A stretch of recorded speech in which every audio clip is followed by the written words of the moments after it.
It's my duty to please the booty. And Muzz got mad at me, the coach said, he goes, Jesus Christ, why don't you just wear 2 9s? And I went, okay. I'll switch the call. Please never do that. Yep. So. Hello, everybody. Yes, that's Whit's voice giving the patented RA hello, everybody. I wanted to bring this thing in and honor RA's legendary intro. And today it's just actually Biz, myself, and G. We're on here. RA's going to take a little bit of a break from the show for the summer. He never really has had a break. Biz, I don't know if you want to go into kind of explaining what's going on with our show and what's going on with RA and where we're at as a group right now, buddy. Well, I mean, I think you just hit the nail on the head. I mean, since this pod started and he is the godfather, he hasn't really been able to get time off. It's usually been me and you in the summer. And just given everything that's going on in RA's life, personal life right now, and if he wants to maybe divulge a little bit more of the details of that, I just think that he needs a little break. He needs to be able to go away and address some of his personal stuff. And we love him. And as I said, he's the godfather of this podcast. So we are looking forward when we come back around in the regular season for our predictions or whatever, our previews. Those have always gone real well. Yes, yeah, like all of us having Florida missing the playoffs this year. But he's going to be rolling back around then, and everybody deserves a break at some point. And I don't know, some people have been barking online quite a bit about the crazy run that we've been on, especially in the last month. And I think really we all need a little bit of rest. But for the time being, it's going to be me and Whit hopping on to intro all these interviews and talk about probably the little bit of hockey news that is rolling out over the course of the summer. I mean, it never really stops anymore. It feels like it's a 12-month job now. Given the craziness of the hockey world, whether it's World Juniors, this, that, and all the above. So for the time being, I know today we're going to go over the few little signings that trickled in after the free agency period started, and snap it around about a little bit of more news. So no RA from the time being. I don't know when you guys are going to hear from him, but at the end of the day, please just give him his privacy and his time away and let him enjoy it and give him a nice little reset for the basically the warthog is going in his cage for the next 2 months. Yeah, the warthog's in the cage, but we're feeding him through the cage. Like we're still sticking in some carrot sticks and some different type of meats that the warthogs like. And on a serious note, like the best part of our show and what's gotten so crazy over the years is I think being in people's cars or headphones or however you may listen or YouTube or Rumble, it seems like people, not only do you guys love the show, which we appreciate, and as the show goes on, people, you love it, you can't stand it, it goes back and forth. It's just like, it's like a family. And that's kind of how we've always approached this, that Biz, myself, RA, G, Fish, Pasha, Army, Merle, all the people we're always with. It truly is a family and a team. Now, within any team, you get in arguments, you get in disagreements. There's great times, there's bad times, and I think that Chiclets is no different. And I think a lot of people who have been listening over the years, you've kind of really almost feel like you know us so well. We're talking about our personal lives, which we love doing. It feels like the whole listenership and all the fans, it is one giant family. I'm sure that fans run into other people with maybe Chiclets merch on. Oh, you like the show? Oh, what's your favorite interview? Little things that make this so special for us. RA, obviously, and we had a long talk with RA. Things have just spiraled a little bit for him. And I think the best part of this is what Biz said on our phone call is that everyone loves a comeback story. And I'll tell you right now, I'm over in Nantucket. It's been a wonderful 4th of July and week over here. And I've probably had 5 or 6 people come up to me, hey, where's RA? RA ever come to this island? It's crazy. So, like, all the people out there that can't stand him, and obviously things have been a little more difficult for him later, and Biz said he could go into that. RA is one of our guys. This pod doesn't exist without him. So we don't really know what's going to be happening in the future, but we do know that he's a part of our squad. And I think that just saying that and making that clear, and also making it clear that we even understood that things had gotten a little bit out of control. And there are so many issues in his personal life, right? He's going through a divorce, and there's a bunch of tough things that that just add and add and add, and then all of a sudden you're kind of sitting there like, what's going on? I'm not in a great space. So him taking time off is going to be great for him. It's going to be good for the show. As Biz said, we'll come on Mondays. We'll just go through what we've been up to, what's going on, if anything, in the hockey world, and throw to the interviews we have banked. So it's an exciting time for a summer break. Biz and I will be able to continue to catch up. Biz, we don't even really talk that much in the summer, so I'll be getting the weekly breakdowns from you. Yeah, reconvene here on the pod, catch up to what you've been up to, and just going back to what you said, how you're in Nantucket, you had 5 or 6 people ask, buddy, I was at the Calgary Stampede. I think I had 500 or 600 people ask me every time they came up. It wasn't, hey Biz, it's like, hey Biz, where's RA? Where's RA? And like you said, with all this travel and how everybody feels like we're all friends, because we snap around like we're all boys. You know, sometimes when you get on the road all the time, you know, especially RA, you're getting all these things offered to you. Hey, come take a shot, come do this, come do that. So that's why I think this time away for him to be able to reset and really get those things together will just make him come back bigger, better, and stronger. And as you touched on, he's the founding father of the podcast. He's the glue guy.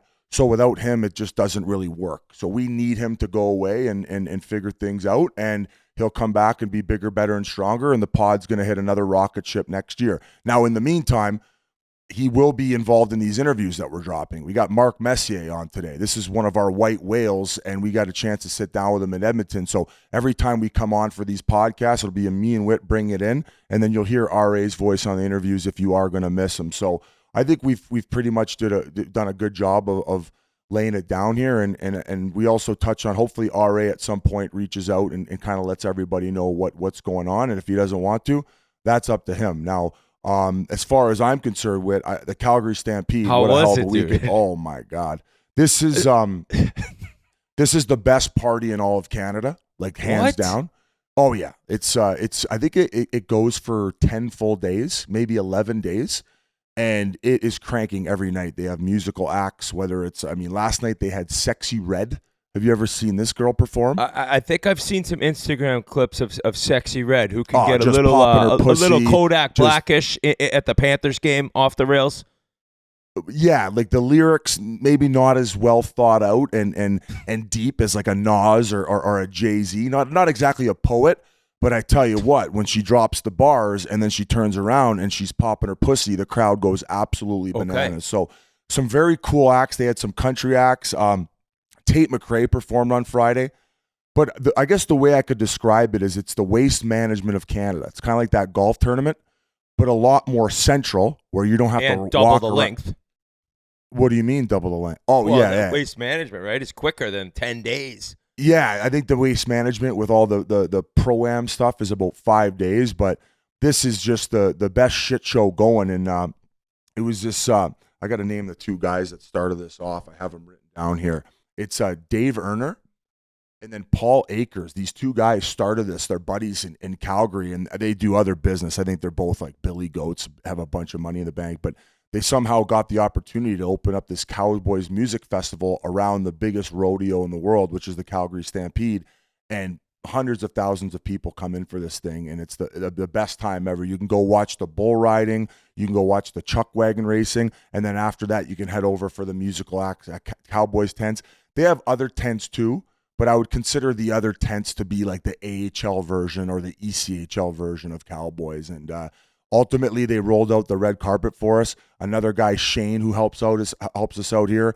I rolled in with Pasha, my buddy Cully, and then Joey Superstein, and then we just ripped it up for 3 days. And one of those places, though, Whit, I know it goes 11, but it's 3 days in and out, fuck off, lose my number. That kind of thing. I was going to say, like, if there's people that are ripping it all 10, like, they got to just be dying at the end of this. That's some of the locals do that. Actually, a lot of the locals, they hibernate all winter, and then all of a sudden the greatest show on earth comes to Calgary for the 11 days with all these acts, and they can't help themselves but indulge. So it was an incredible weekend. I got to spend a little time with I spent a ton of time with you guys. You guys are my work buddies and also obviously friend and family considered, but these are more of my like kind of like ride or die back home buddies, and you know how fun it is snapping around with those kind of guys. Were you now? You're I guess back in our day when we used to rip it up, even being in Vegas, how you were talking about, you used to hit Vegas up about 6 times a summer, and I'd probably go once or twice. And we were club rats. We were bottle service, wasting money. Yeah. You're over that. I'm over that. I'm a pub guy. I'm a beer Well, guy. I mean, we were doing bottle That's what I was service every. Yeah. Yeah, I'm so. That's what I was going to I'm ask. so So much did you better go back than to the that bottle now. service? Yeah, they have this VIP section upstairs in which they gave us wristbands. Like, these guys take care of us every year, so that's why we come back. I think we'll start making it more of an annual thing. It's kind of one of those things that it abuses your body so much that you only want to come every 3 years. But considering I'm off the sauce for the 9.5 months of the full season, I don't mind hitting the throttle for about a month afterward. Like, obviously, I've been on a bit of a heater too, so I can't be a hypocrite. But once I get back to Jackson tonight, it's kind of smooth sailing the rest of summer. I think I'm going to go back to the no booze on starting August. And I know it was Army hit up the group chat about how he's getting a trainer. I'm going to dial it back in too, because we have Chiclets Cup to worry about that's in London to kick things off. So I have to go even dig deeper, and as far as the training than last year, because as much as I trained, I was still out of shape compared to the rest of those Division A ball hockey guys. And those guys are drinking like till 3 a.m. every night. So that kind of shows that maybe it's just hockey shape. Maybe you should get out on the ball hockey court and then just be ripping around. Like doing suicides at the ball hockey court. Yeah, I could probably use a little work on the quick feet and the conditioning. Also, it's a little bit different. Like, I was a great skater, but the minute I used to get the puck on my stick, I would slow down and I'd be looking down and my playmaking ability would just be non-existent. I think controlling the ball and doing some running and conditioning would probably be the best bet. Maybe work on the shot too, but I don't even know where I would go in Vancouver to do that. I'm going to be on East Hastings shooting around with all the D-gens. Just like robbing cars, breaking into cars when you see a nice twig in the back you like. Just Vancouver style, San Fran style, just robbing different vehicles. But yeah. I actually got a message that Logan Stankoven, our boy, is just apparently ripping up the British Columbia ball hockey provincials right now. So I love seeing that, right? Like, you lighten up the NHL your rookie year, and then you're going back. And what keeps the hands fresh for the NHL season?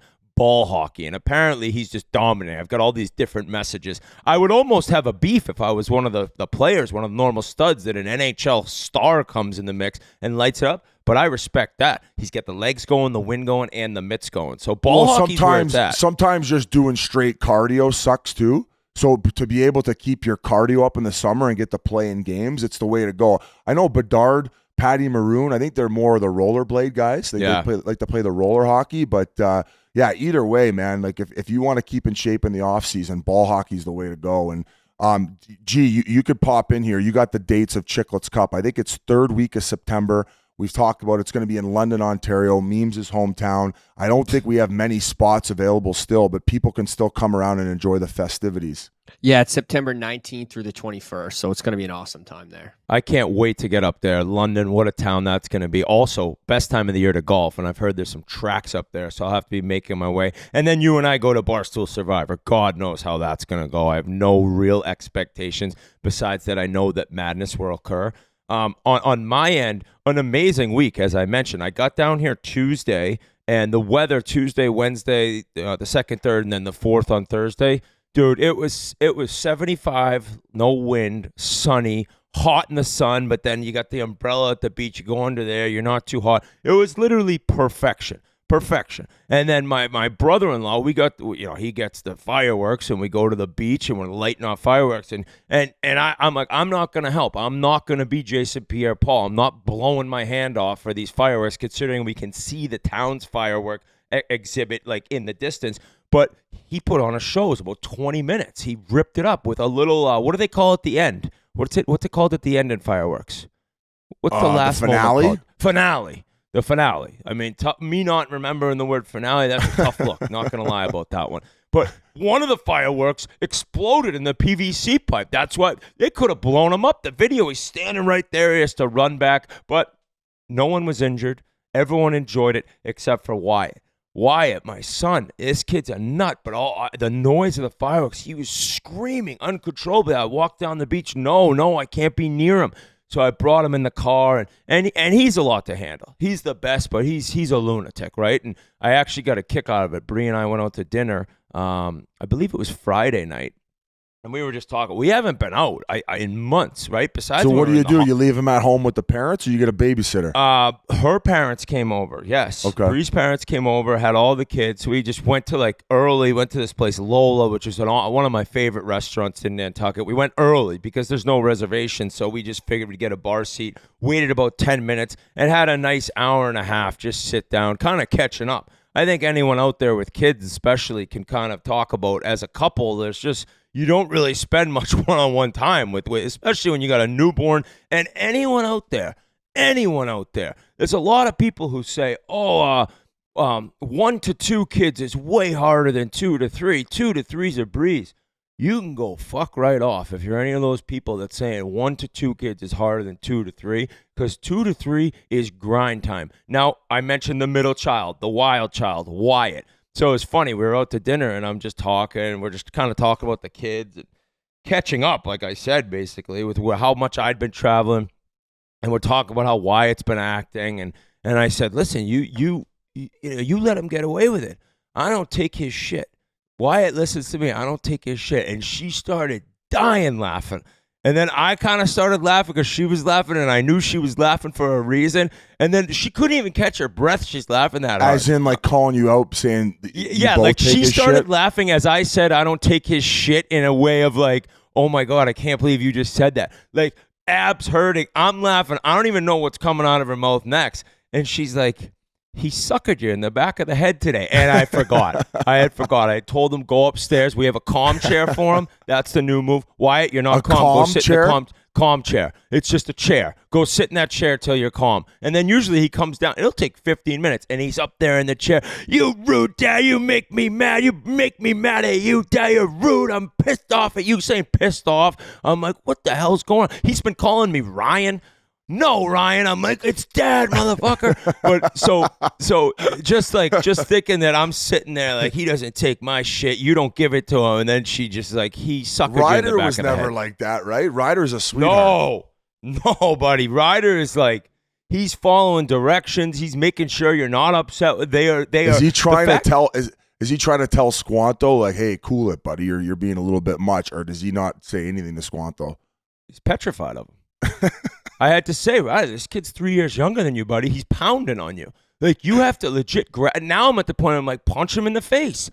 And buddy, there was a recent time Goes from a calm chair to a boxing ring in the basement. Wyatt is so nuts. This kid, we had a pool party right around Memorial Day, and he saw one of my good friend's sons show up, who's a year younger than him. And he had a cup, and I watched him, and he was at the other end of the pool as the kid walked in the pool area, and he filled up the cup with water, and he walked down fast. I'm like, what is he doing? And he just throws the cup of water in the kid's face and hits the poor kid right in the nose with the cup. And I grabbed him, and I dragged him upstairs, and I put him down in the bathroom, and I filled up a cup of water, and I buried him in the face with it. You know what he did? I was like, that'll teach him. You know what he did? He just wiped the water off his face and looked at me like this. I don't care. I'm like, what do I do with this kid? I used to be petrified of my dad, right? That's Ryder. Ryder gets petrified if I get mad, and this kid doesn't give a shit. So it's been amazing, though. It's been an awesome week. He's like, give me the soap. Give me the soap, bitch. Yeah, he's like, pussy. So yeah, that's just been the 2 to 3 kids, though. That's kind of what I'm going at. If you're having a third, I'm so happy for you. You're going to be amazed at the love within the family and of the other 2 kids to the baby. But it's a grind for a couple months at least. So we're in the middle of that. But it's a great place to be for a grind. You get the drive on. You get the drive on beaches, Biz. So just letting the airs out of the tire and then just shooting. How often are you seeing Yans? I haven't seen him once. Yans has so much family here, and he also has other friends from Florida visiting. So we're going to get together this week. But before we continue, I do need, because I forgot to mention that this podcast is presented by New Amsterdam's own Pink Whitney vodka. So it's been a special week of celebration. Biz, you already mentioned at the Stampede, it was ripping through the bars there. Down in Nantucket, I've seen it at some of the liquor stores. I saw a couple empty nips. I pick them up. I feel responsible. I appreciate you buying the nips, but if you're going to buy them, don't throw them down on the ground. So if I see Pink Whitney, I'm picking up that trash and throwing it away. but it is the drink of the summer. It is the drink of the season, of the golf course, of the lake. The big old bottle is my favorite. It's been lasting in our house for over a week now, the 1.75 liter. So because of New Amsterdam and because of Pink Whitney, we're able to do many of the special trips and content pieces that we do, including sandbaggers. So shout out New Amsterdam, shout out Pink Whitney, and shout out all you guys who do drink it. We appreciate it. Biz, a couple signings kind of came in late. I would say maybe you have a different opinion that the Victor Hedman extension, a must need for Tampa Bay Lightning fans. After what they saw happen with Stammer being gone and now on the Predators, it's like we need some good news because that fan base, I think they're super excited about Gensel, but the fact that Stammer's gone was crushing for them. Did you get what I meant though by like trying a new piece in there? Yes. Where you're playing like for the next 3 years at least, like could Stammer not have produced for a way cheaper rate? I guess if you're looking long term, but as far as the Hedman signing goes, I think when Sergachev was gone, the writing was on the wall that Hedman was going to sign an extension, and more than likely, would you assume he's going to be named captain? Yes. He's going to be the next captain of the Tampa Bay Lightning. So I thought it was a pretty good deal for the Tampa Bay Lightning. I think $8 million's fair. I like the fact that they went and got McDonough back because I think he helps out a lot of areas defensively from that number one defense role. Like he's the shot blocker, the guy you can count on when the goalie's pulled and you're on there killing the 6-on-5 or whether it's a big penalty kill. So I think with the offense he provides and everything else, I think $8 million is exactly where he should have ended up. And Tampa locks in one of their big D guys and one of their main pieces to the core and probably deflects a little bit of attention away from the whole Stamkos situation, in which after talking to more people at Stampede, man, it was pretty cutthroat dealings with Steven Stamkos. My understanding, Whit, is he was willing to take an 8-year deal at $4 million per year. And so that they gave was that not 8-year times 3, and he came back with just add another $1 million, and they said no. Million. I heard it was 8 times 4 was he was like, yeah, I'll come back and for $4 million a year on an 8-year deal. And that wasn't available to him. So listen, I thought I was getting pretty good information from the people that I was talking to. Maybe that's a rumor boys comment and I'm being inaccurate and Breezeball would turn that down where he would have signed the 8 times 4 in a heartbeat. But if that's the case, man, that just means they didn't want his services anymore and it was time to move on. And I guess I'm just really shocked about it, how it all played out. And I don't know what the relationship was like in the locker room between everyone, but this just reeks of more of a story to it than we know. Yeah, definitely. I think there's some things that maybe the public and ourselves will never even really know about how it all went down, but some severe disappointment you could tell on Stamkos' side of it, at least as it was going down. And now it's like you let a couple days, you let a couple weeks go by, and all of a sudden I'm a Nashville Predator. I'm moving to one of the coolest cities in the country, and I'm on a team that has some big aspirations this year. So I know we went over that last week. The Hedman signing for me, I thought it was a great deal. I've read some of the Pasha analytics. You know, that idiot loves the analytics. Yeah. Apparently his defensive play isn't what it once was, but he produces points at a crazy clip. Like, he is a true number one offensive defenseman who, with the size of him, he's still, to me, in his own zone fine. Like, he's going to get in the way. He's got a good stick, not overly physical, doesn't really have to be, but the number's not outrageous. And you have your next captain. It's a great signing for them because he just runs the power play. He's going to get you. You just lock him down for 55 points minimum. It's just kind of how he plays. He's a big body, able to stay healthy, knock on wood for Lightning's fans. And honestly, his shot, it's deceptive, dude. He's able to take a rocket if he has to, but a lot of times he's using that half clapper, and it's perfect height for tips. And then you got with Point and Kucherov and now Gensel, I think that the Lightning could have a very good season. It's just going to be odd at the beginning in the room when you lose a guy who's been there for, 17 years, whatever Stamkos was there, 16 years. So it's one of those things that it's like a new step forward. And with Gensel coming in, you're getting maybe so I'd say, if Stammer's got 3 more big years in him, you got to think Gensel has 5 or 6 almost, where you're getting longer production as opposed to the Stamkos deal if you did sign him 8 years. So I totally get what Breezeball is thinking in that whole deal. It was just shocking. And then to get the Hedman signing, though, I more meant for the fan base. Like, all right, we got one of our cornerstones here. We still have those star forwards I'm talking about. We still have the big cat in net, and we can win another Stanley Cup. And McDonough going back, it's one of those things where I bet you Coop was like, I miss having this guy on the back end. The reason I said that, and I try not to be too critical of the guys, especially a guy like Hedman, right? And I don't know if I'm going to eat my words here. It's hard to, I guess, call him a true number one defenseman because I think you talked about his defensive game and maybe where it's gone over the last couple of years, and based on all those stats and analytics you do read, and even from an eye test perspective, and from talking to other people where I trust their hockey opinions even more than mine. During those times, the last couple of years when McDonough was around, McDonough was the D-man being put out there in those shutdown situations.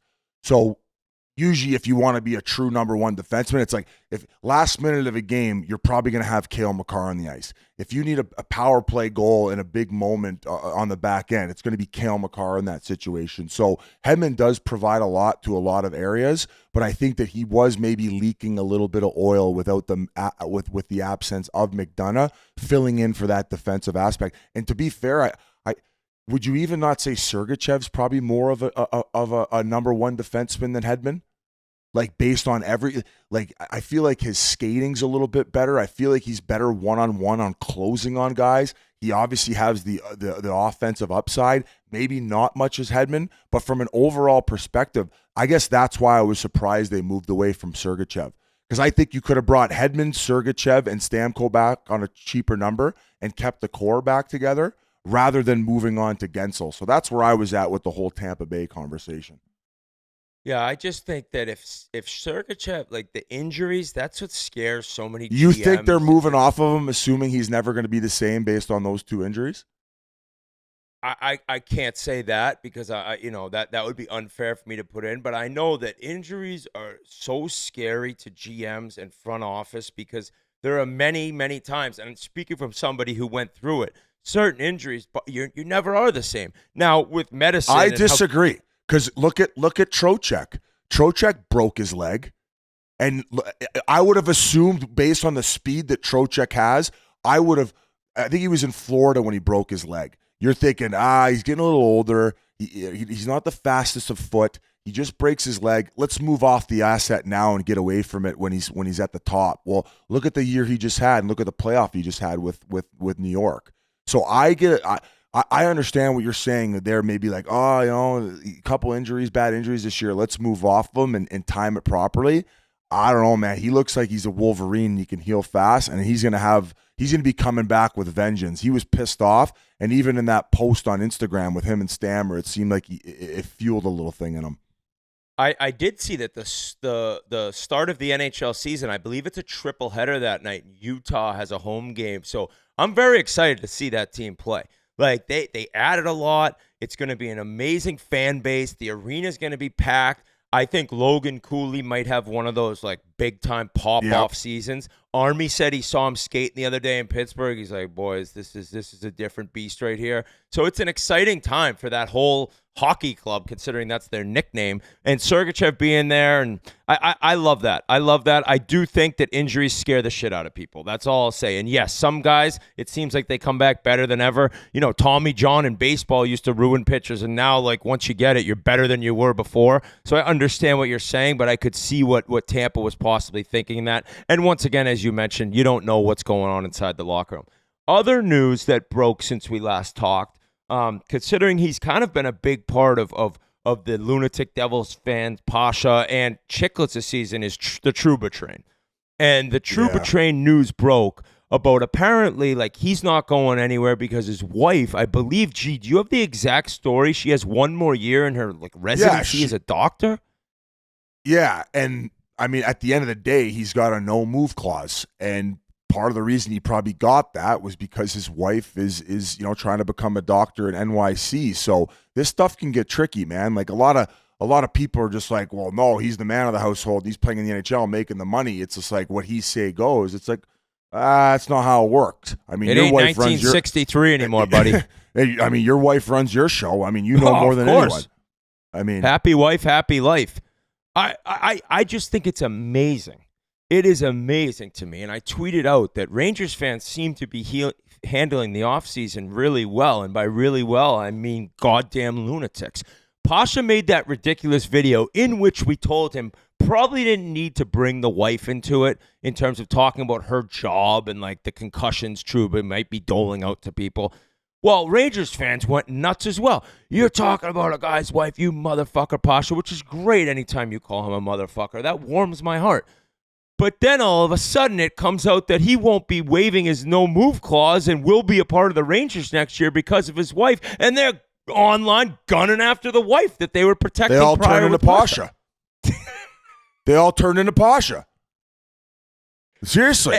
Exactly. A bunch of Pashas running around Manhattan bitching about a guy's wife. And Biz, you said it right off the start.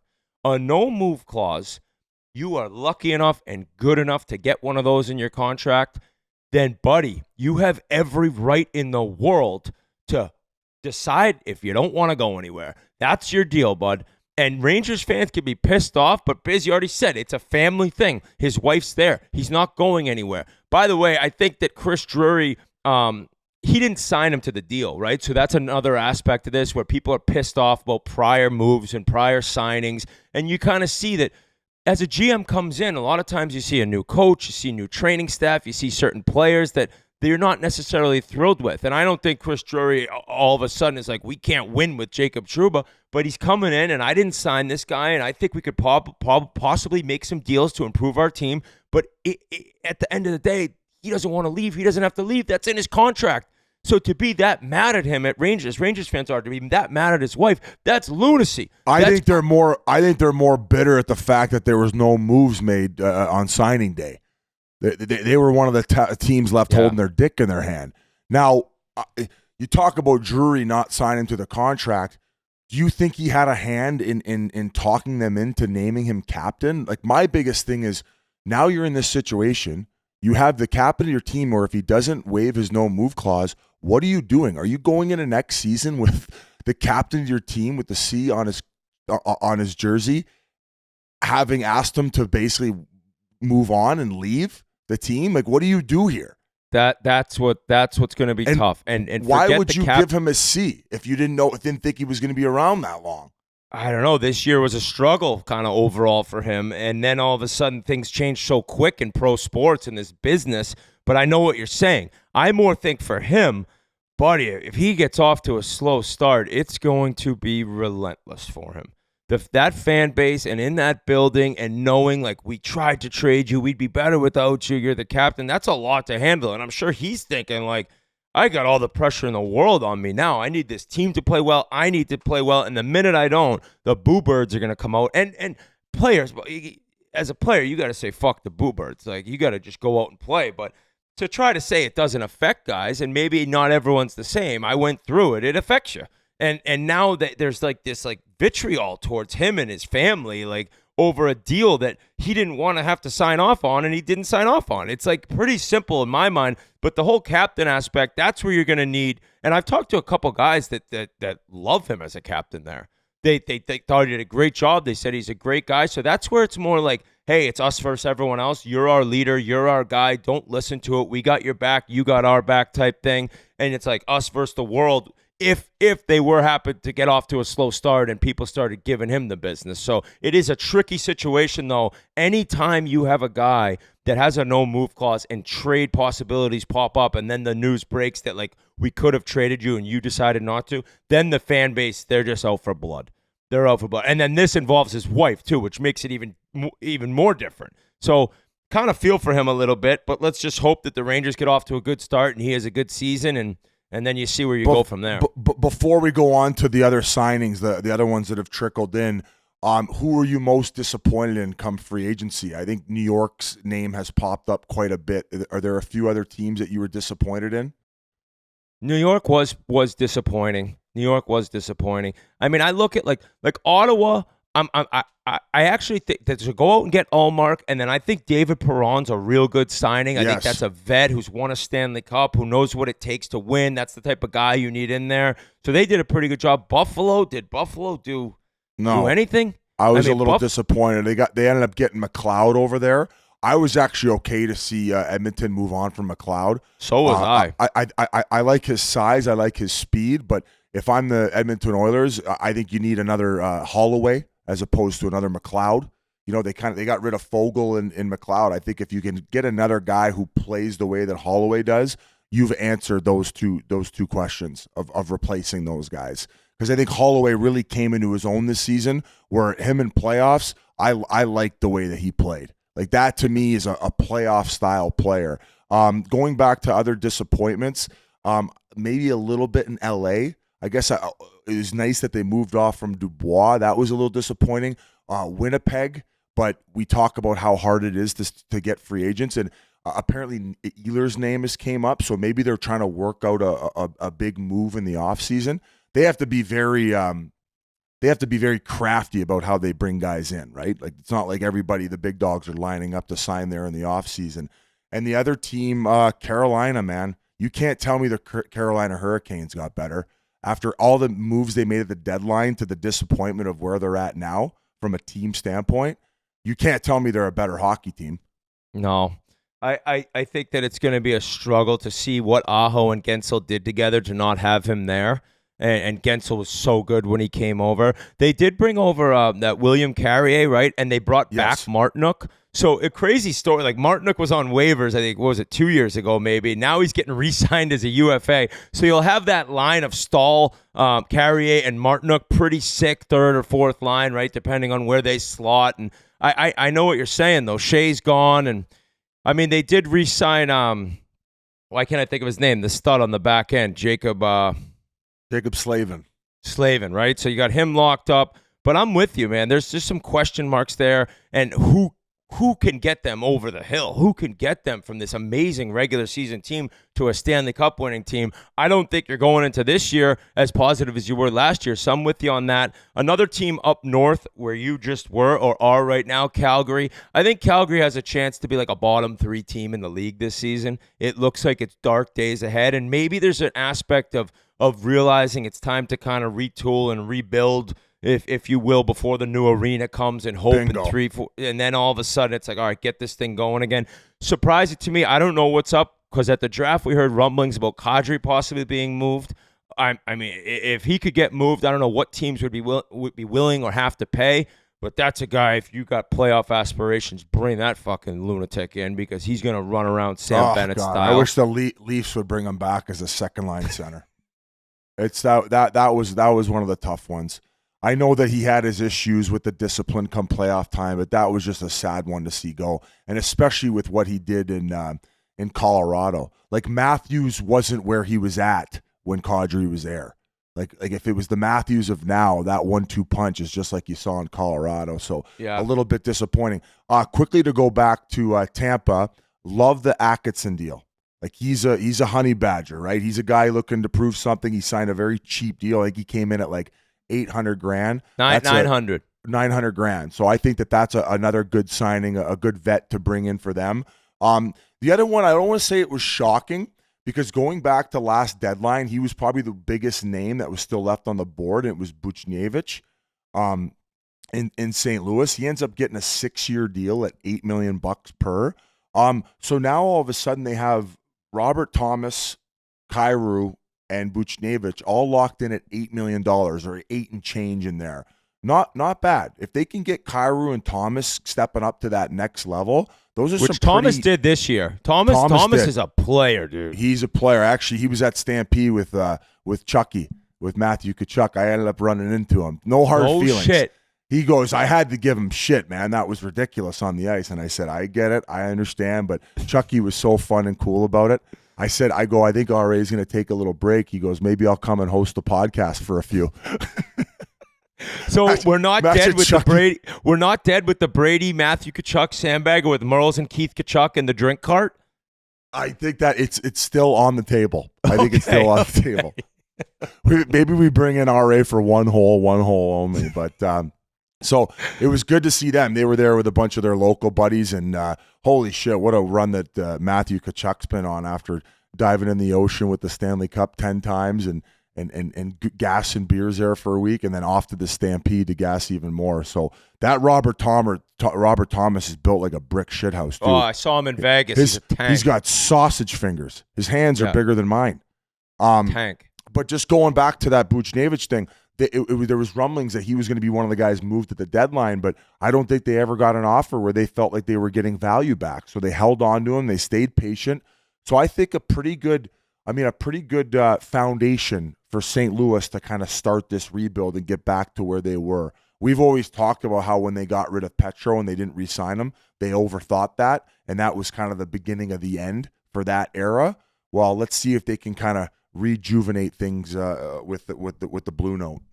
Another guy in St. Louis you got to mention is Jake Neighbors. I mentioned I played golf. I met him too. He was in town for a Bauer event in Boston, and we played. Oh my, old school, and he plays that way too. He'll hit, he'll fight, he scores. That's a young, great player that the Blues have coming up. So right there, that's another sign. In terms of teams that I was very surprised with a little bit, maybe disappointed with, Pittsburgh comes to mind. Now we can get into the fact that apparently Crosby and Pittsburgh are pretty close or right around the end of finalizing. What a fucking waste. What a fucking waste. This team is vanilla. I hate the Pittsburgh Penguins lineup. Yeah, I hate it, Whit. It's to miss the playoffs and know you have Crosby's got one more year and then he's going to maybe sign a 3-year deal, I'm hearing. It's like, oh, what else can you do? What else can you do? And they actually let Pierre Oliver Joseph, I'm messing up his name, but he's over in St. Louis now with his brother Matthew. I kind of surprised that, I don't know, defenseman that can move the puck, skate. I know he's not an amazing player, but just an odd offseason. Detroit, a little upsetting. I know Kane came back. They added Tarasenko, I think, at 4.5 times 2. So 2 years at $9 million. Nice deal, Stanley Cup winner, 2-time Stanley Cup winner. So that'll help. Tyler Mott signed in Detroit. But I think that they were maybe hoping for a little bit more there, make a little bit more noise. So kind of surprising there. And then what was the other team? I had to mention. Well, what do you? Florida. Let's go back to the Crosby thing. You think they're just going to pay him what like a McDavid would make, or you still think he's going to take a hometown discount? Like what? If you're Sid, what's the reason to take a hometown discount now? I don't think Pittsburgh's going to make playoffs again, 3rd year in a row. I'd be shocked if he signs a 3-year deal. I'd be shocked if they made playoffs one of those years. The way that team's looking. They got no prospects. That's the problem. They got no prospects coming in. Grzelcyk signed there. I was happy for him. A 1-year deal in Pittsburgh.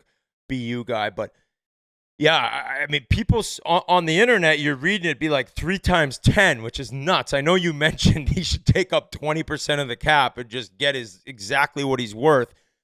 Maybe he's looking at it as he always has looked at it, like take a little less, and hopefully we can figure something out and something comes to fruition here and our team's able to. I don't know how they would go on a run. Fuck you, pay me. Grinelli said last season that there was no chance they were close to a Stanley Cup contender. That turned out to be true, considering they didn't even get in the playoffs. And then now you're looking at this year like, David Quinn goes over there as an assistant coach with Mike Sullivan. So you have a guy who's been a head coach that helps out. Maybe coaching makes that much of a difference. They look like they could be brothers. Obviously, Dave being the better looking one, but not a ricochet shot towards Sullivan at all. I don't think he's like a bad looking guy or anything, but I think Quinn. He's like John Hamm. Yeah, he's got the John Hamm look going. The hell of a look to have. What up, guys? It's Whit, and we need to talk about Cremo. Cremo shaving cream. After a hard day, everyone out there, you know what I'm talking about, guys. You just want to take a shower and you just want to relax. And my new go-to solution is an invigorating shower with Cremo Men's Body Wash. It's time to elevate and enhance your hygiene routine with Cremo Body Wash. And Cremo combines a rich lathering and hydrating formula with meticulously balanced, multi-layered fragrances for a superior shower experience. Cremo, I'm telling you, I get out of the shower, my wife said, "What is that?" I said, "It's Cremo." It's Cremo's Men's Body Wash. And it smells phenomenal. The shaving cream's great. Helps out with some of the ingrown hairs. Yes, I can get a little bit of a redneck, but Cremo It gets rid of all that. It looks phenomenal. It smells great. And Cremo's newest men body wash scent make a regular shower feel like a luxury experience. Their bourbon vanilla body wash invigorates the senses with bold distillers, spices perfectly balanced with notes of rich Madagascar vanilla and aged oak to create a shower experience that meets even the highest of standards. And don't tell me you don't care about your shower experience. You need high water pressure and you need Cremo. So what makes Cremo different from other body washes for men? Cremo has distinct layered scents that actually evolve as you wash, getting you clean and making you smell great at the same time. You wash your body with this stuff, and then you head out on the town, and all of a sudden you're biz with the people flocking all over to you, wanting to be a part of your life. You can find Cremo men's body wash in its new distinctive bourbon vanilla scent at Walmart or Walmart.com. Once again, that's at Walmart or Walmart.com. What other signings? I know we're bouncing around quite a bit Lundell. here. Yeah, we are bouncing around, guys. You don't have the host, and we're doing this on the fly. So for me and Biz hosting here, bear with us, obviously. Our brains usually kind of bounce around in all these different directions. So we are working through this, I'll say. The Stanley Cup quickly champs going make a back nice- to Detroit, though, I think that fans there are getting a little bit impatient with the Yzer plan. Oh, You feel fuck yeah, that? Do you they get are. that sense? Yes. What do you think? What's the window here? How much time till he has to get things cooking again? If they don't make playoffs next year, do you think he's on the clock? If they don't make playoffs this upcoming season, you're gonna see some loud fans be like, "What's going on here? What is the Yzer plan? Where are things going?" You just got to hope that like Edvinson comes in and turns into a really good defenseman right away. It's so hard for somebody to do that their rookie year. Sider takes another leap forward. I mean, I don't know. Like Dylan Larkin has kind of proven that that's an amazing deal they got him signed for. If you remember, we thought it was maybe a little bit of an overpay, and he this year, besides the times he was injured, was dominating. So that's a guy that you think can kind of really take another step forward and become like a top 15, 20 player in the NHL. I don't know if it's possible, but they're going to need these prospects to take these huge leaps. They're going to need goaltending to be figured out. I know they got that monster that we talked about, and it was on the Oil Kings that you saw in person that you were impressed with. But the Yzer plan, while people have trust still, people are now thinking like, well, what's going on? Like, well, we need the Detroit Red Wings to turn back into hockey town. And also, you remember during that run at the end, the building was alive. They were loving life. They thought they might squeak in. Just barely missed out on the last game of the regular season or whatever it was. And if you come out this year and once again around Christmas time, you're fighting for the last playoff spot, it's like, when are we going to make the leap to be possibly competing to win our division and things like that? So I think that, is it 8 years out of the playoffs right now? I think it might be. I think this would be 9 years. They went over 20 in a row, and then all of a sudden they're starting a new streak the other way. It kind of goes back to what we were talking about at the beginning of last season. Like, who's going to be the team to take the next step? Is it going to be Ottawa, Buffalo, or Detroit? We're right back where we started. None of those teams made playoffs. Do you like what Ottawa did compared to what Detroit did?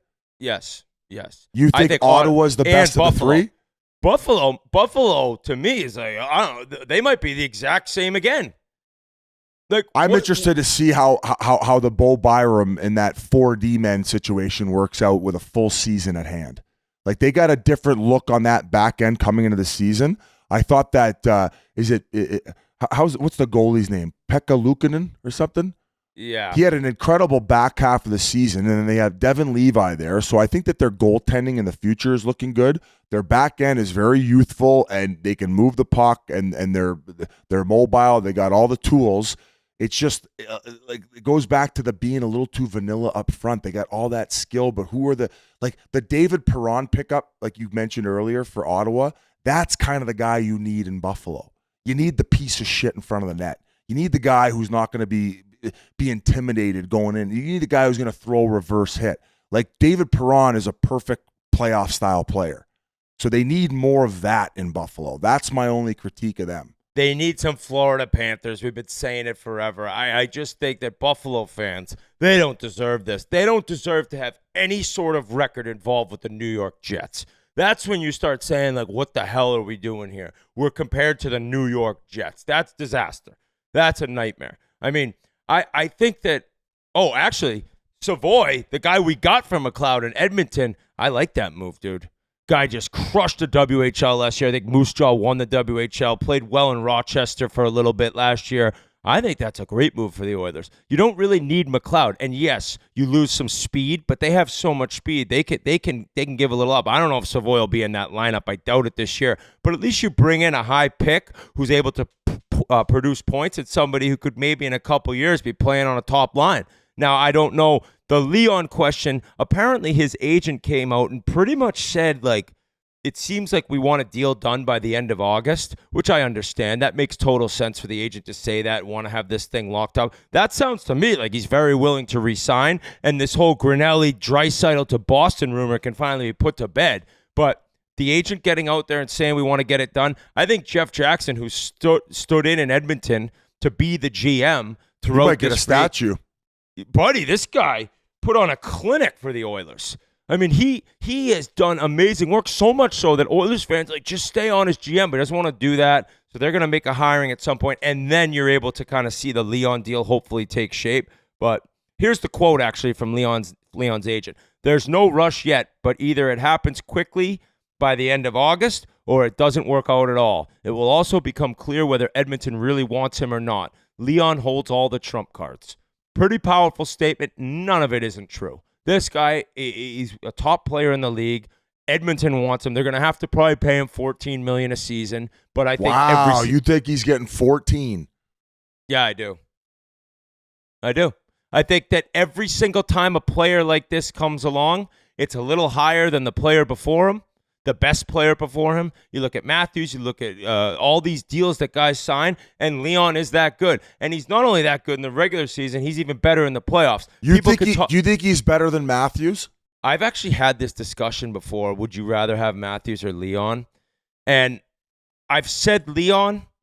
I've almost started leading the other way because Matthews doesn't have McDavid on his team, and he scores more. And he's just so good defensively where I think sometimes Leon can maybe just take a little bit of a shift here or there off defensively. So what is Matthews? 13.25? Yeah, in there. Yeah, so but you know how this works, dude. The next best player. I get it. I was just kind of asking you because, I mean, would you take Matthews? I would probably take Matthews for the simple fact you just mentioned. Like, imagine having a 1-2 punch in the middle of the ice of McDavid and Matthews. Because, like, Draisaitl, sometimes he hops up on the wing with McDavid. I don't know if people might carve me up for this because of more underlying numbers, but I think that Matthews is a better centerman than Draisaitl overall. From a defensive perspective, from a goal-scoring perspective, maybe doesn't have the playmaking ability, but Matthews is a guy who takes the rock to the house himself. And he can make plays, but it's just not his thing, right? I think this year he had like under 40 assists this year. And as a center, there are some fans who'd much rather have a puck distributor. I can't even talk right now, dude. It's okay. Neither we're Muppets, but I think that some people want a guy who can dish it, and I think players around the league have often said Leon is the best passer in the NHL, or at times can be the best passer. Well, he's got a bubble hockey stick. As a center, is that what you'd rather have? It's a great argument. I think Matthews defensively probably makes him a little bit more valuable, and it would be a dream scenario for Leon to sign for the same numbers Matthews did. I just don't think he will, partly because it's Edmonton, you got to pay a little bit more, and partly because that's how it goes, and the cap's going to be going up and up, and he looks like, this is what I'm worth. Somebody put it this way: somebody's going to pay him that. So if you want Edmonton to keep him, you're going to have to do it. I wouldn't mind it. The other thing about Leon is the playoff numbers are that amazing that you just left shaking your head a little bit. Like, this guy's an incredible player all regular season and somehow becomes even better in the playoffs. Yes, people will talk about a little bit of the struggle at the end of the playoffs this year, battling injury as everyone was, but wasn't as dominant, like 2 points per game self in the final 2 rounds compared to every other series he's ever played in the NHL, including when he was playing with a sprained ankle. So we'll see what happens with that one. But the other one I had to mention was the Panthers re-signing Lundell, and he got a 6-year deal. Where is it right here? 5 years at $6 million per year. Sorry about that. I knew it was $30 million.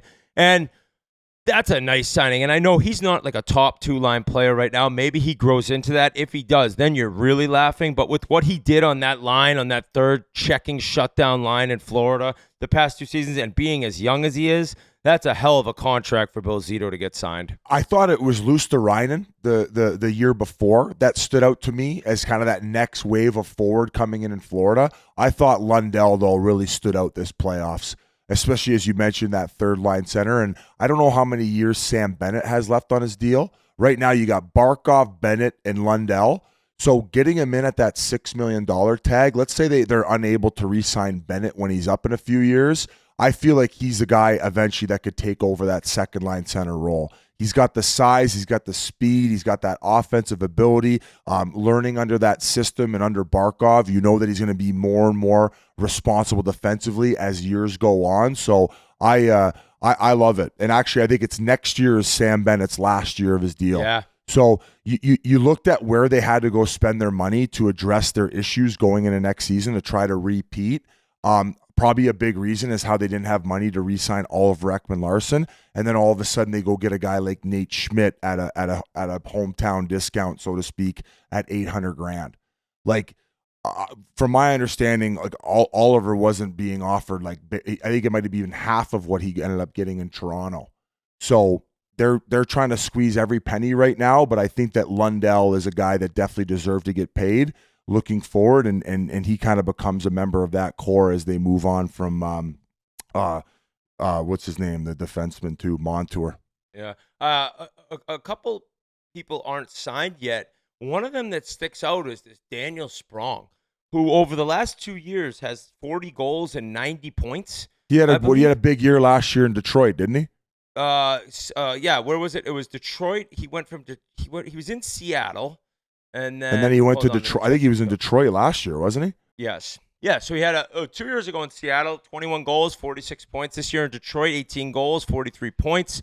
So a bunch of I don't know what he wants, but it seems like some of these guys, what happens is in free agency, you think you're gonna get a couple deals offered, and all of a sudden you don't. Things dried up, and you're looking at 1-year deals. And now maybe and I know nothing about Daniel Sprong. I'm just thinking out loud. Like, do you hear something about his character? Do you hear something about his work ethic? It's like all of a sudden all these GMs and all these coaches are talking, and it's just surprising for me that he hasn't signed yet. Maybe he's holding out for what he wants in terms of like a bigger deal with maybe a little bit more term.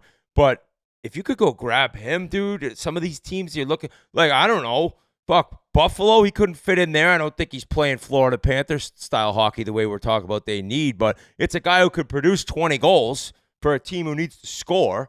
So, well, I just think the way that the hard cap set up, you see these guys getting these big tickets, and then there's kind of like the separation, and teams hoping maybe they can lock in a guy like that for a few million, but he's probably looking at other guys who got 20 goals being like, come on, man, where's my payday?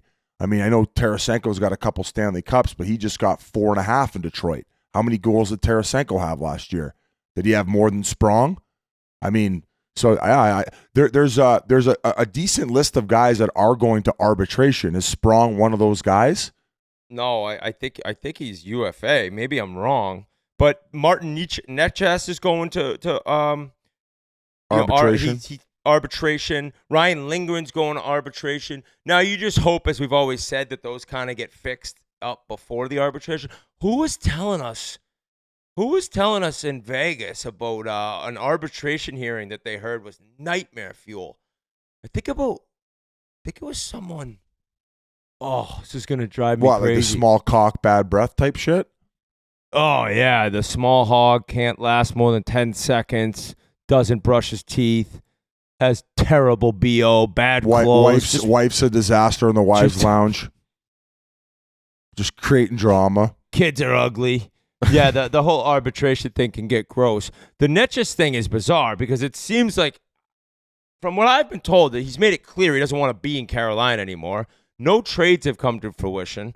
And he was a part of that deal where Pettersson was possibly going to go to Carolina before he re-signed with Vancouver. So I don't know what's going on with there. He obviously doesn't like his ice time. You would have to think, though, that next year he would be playing more, a little bit more power play time.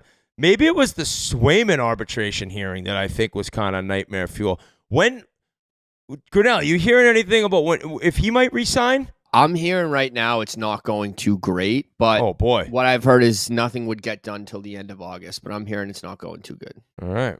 Well, that's the man who told you the Pittsburgh Penguins were not a Stanley Cup threat. He's on his game, and maybe right now Swayman's thinking about that hearing and thinking about what was said about him. I don't know, but I do know I would never want to be a part of arbitration. Imagine me in arbitration, Biz. This fucking guy can't even walk. You'd be easy to pick They make apart. me take my shirt off. Show him that body. Show him that. Judge, you're trying to tell me I got to pay this guy $3 million a year? He's got a spare tire and tits. He's got tits, Judge Ito. I don't know. You're a clown. You're a fucking clown. We got a few other ones to talk about here. This is the free agent still available. You said Sprong. Tyson Barrie, if you're looking for an offensive defenseman to snap things around, I thought it would be a perfect landing spot in Chicago. Get him on that power play with Bedard. I mean, he's played with McDavid. He's played with McKinnon. He's led some of the best power plays in the league over the last 10 years. I don't see a reason why you try to get him on a one-year deal.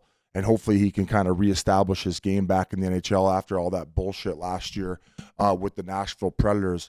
There's also rumor boys here. Trevor Zegras possibly going to Buffalo.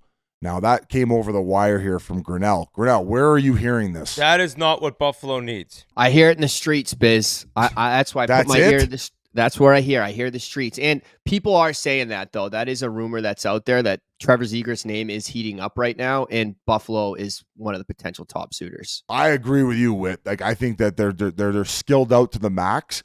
They got to get some sandpaper in there. So unless he's chucking the weights this summer and getting in there and maybe doing some UFC training, maybe he's toughening up, ready to get in the corners. Just train with Juice, Bieksa. Kevin Bieksa? Go meet up Newport? with him in Newport. Just take a couple beatings. I mean, I did like the Ducks bringing over Robbie Fabry. I know we've talked a lot about what that guy's been through and how we got to know him for our brief stint at St. Louis Blues camp as the Jesters. He actually has been through so many different brutal injuries, all with his knee, that to see him kind of come back, play well, and now he's going to get to go over to Anaheim with all the prospects they have and be able to maybe find a role there as a leader. He's been around a long time now, dude. We were at that camp 10 years ago, Biz, for Christ's sake.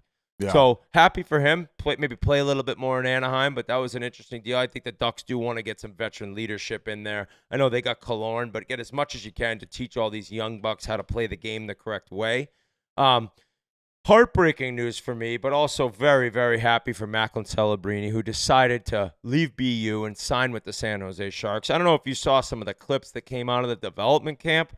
He was just tooling with people. I mean, maybe one of those things where he wasn't exactly sure, and being the first overall pick adds a little bit of pressure to get into the NHL right away. But then to go to that camp and dominate the way he did, he probably felt like, this is where I want to be. I'm ready for this. And development camp is nothing like training camp in the NHL will be, but to put on the team's uni and just to be a part of the facility with the staff, it's just a feeling of excitement, and he was ready to make that next step. And I'm so happy for him, getting to know him. I hope everyone enjoyed the interview. I thought it was a very, very mature interview for somebody who turned 18 about 2 weeks ago. I mean, we can't even talk now. I'm 41, and this kid's 18, becoming the first overall pick, face of a franchise, and he's talking to us like he's played in the league for 15 years, but not in a cocky way. So I'm very happy for him. It just sucks. BU still has a great team next year, Biz. Big-time team. They got Lane Hutson's brother coming in, Cole, who was drafted, I believe, in the second round. So exciting times, but it's just a killer to lose the Hobie Baker winner. I was hoping for one more. I think you sent out a tweet about it, and Leonard, who was drafted by the Washington Capitals, I want to say 8th or 9th overall last year, it seems like given the amount of pressure he's facing because they want to sign him, he's still going to elect to go back to school for a second year. You think that it's vital in the growth of these players to go back to school for one more year. So probably, like you said, a little surprised that he did end up signing in San Jose, probably feeling a little bit of that pressure. But what did you mean by all that, and why do you think that second year is just so much more important? I did say in the tweet that there are some serious outliers. Jack Eichel is somebody who really had no business going back. I get it. And for the same argument, the same argument could be made for Celebrini. But there are so many players who are in such a rush to get to the NHL that forget that, and I've said it's a marathon, not a sprint. And all these kids, these high-end top picks that are dominated college one year and think, I'm ready to move on, which is a legit statement. It's like dominate at a level before you think about going to the next level. A lot of these guys, like Ryan Leonard, if he turned pro, nobody would blink an eye.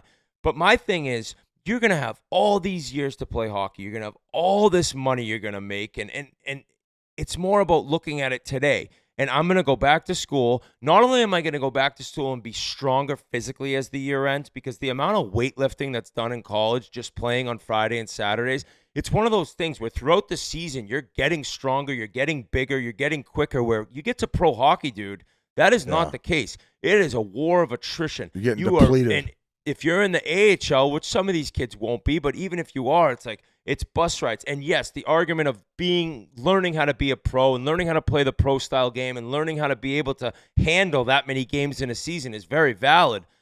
But to be 20 years old, 19 years old, it's like, buddy, you're not only going back to school to get stronger, faster, and develop more some of the weaker parts of your games.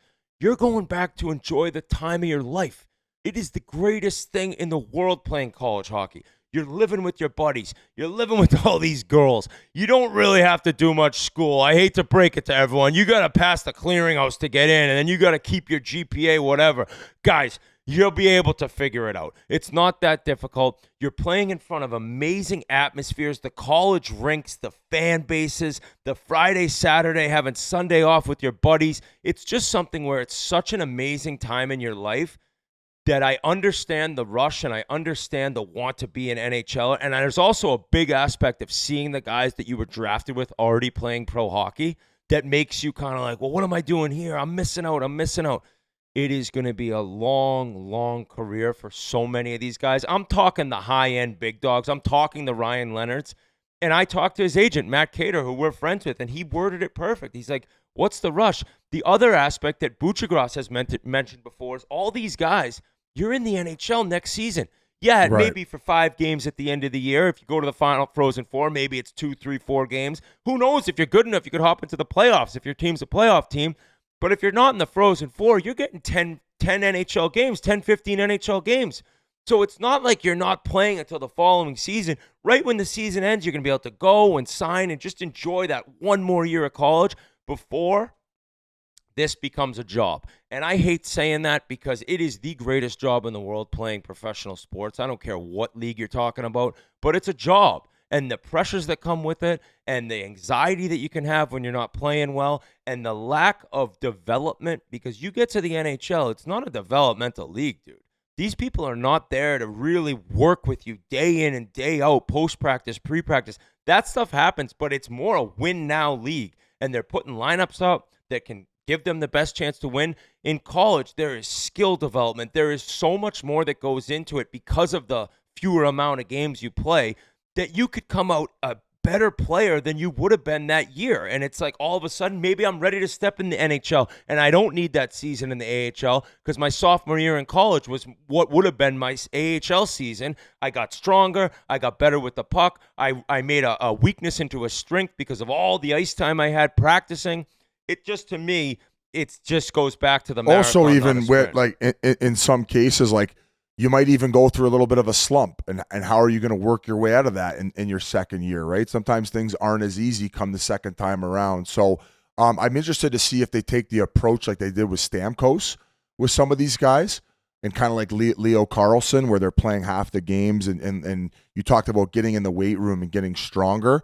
That is a massive component for some of these kids whose bodies haven't developed fully.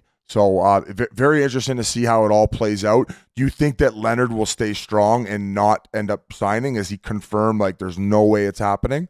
I was told no matter what, he's going back. Now, it's one thing if all of a sudden Oshie's done playing and the team comes like, please, like that's another aspect where a lot of times it's not necessarily like the kid. It is the kid's decision.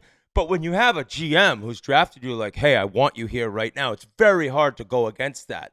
It's similar to the way that, like, you know, it's your future boss. It's like, oh, I don't want to say no. What if I piss him off? Blah, blah, blah. But if you're good enough, bud, if you're good enough, anyone listening, you're going to play and you're going to play for a long time. And that 1 year that you decided to leave all your buddies at school and kind of miss out on some crazy magic, you could end up regretting it. Maybe you don't. Maybe I'm talking out of my ass. I stayed 3 years, and I knew I wasn't ready after my freshman year, first off. I wasn't ready at all. And then after my sophomore year, I was kind of injured and I wasn't ready again. And then junior year, I did dominate and I knew it was time to step to that next level. But I got 3 of my most fun years playing hockey ever with all my buddies. So the other thing about Leonard is I think he really wants to captain the World Junior team, try to go back-to-back. That's something that you really appreciate, I think, as a Washington Capitals front office person. It's like this kid wants to be with the team he's at. They came up a little short, right? They had that national championship game and they lose Will Smith, but they bring in James Haggins, who might have a better freshman year than Will Smith did, and he led the fucking country in scoring.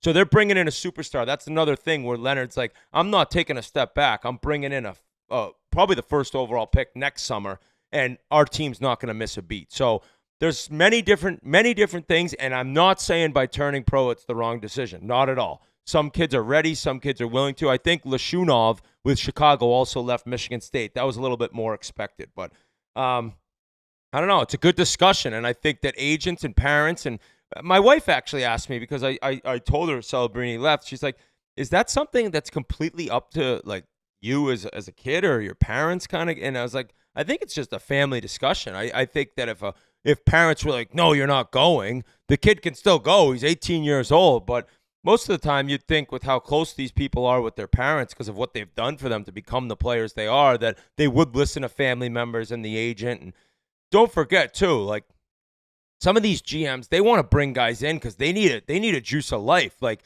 Mike Greer's looking at this like, I need Celebrini to be here. I need some reason for people to buy tickets and buy jerseys and come to the game. So you almost wonder if it's pressure from management or from ownership, on management to get it done so they can sell some more fucking hot dogs. Because the Shark Tank, as unreal as it was when I was playing there during their heydays, when they had that it was like about 15 years of sustained dominance where they'd be winning their division and could never get it done in playoffs, mind you, but unreal barn to plan. One of the loudest and one of the hardest to get going off the starts. First period, they just dumb you. But Whit, speaking of special players, I think it's about time we throw it over to our guest, guys. His resume speaks for itself. 6 Stanley Cups, the only captain or the only person to captain 2 NHL teams to a Stanley Cup in NHL history. Is that a fact? Yep. So without further ado, guys, the Moose, Mark Messier. What up, guys? Whit here, and I need to talk to you about NetSuite. So before we continue, NetSuite is where it's at. I got to give you some quick math. The less your business spends on operations, on multiple systems, on delivering your product or service, the more margin you have and the more money you keep. NetSuite is the #1 cloud financial system, bringing accounting, financial management, inventory, HR, all of them into one platform and one source of truth. With NetSuite, you reduce IT costs because NetSuite lives in the cloud with no hardware required, accessed from anywhere.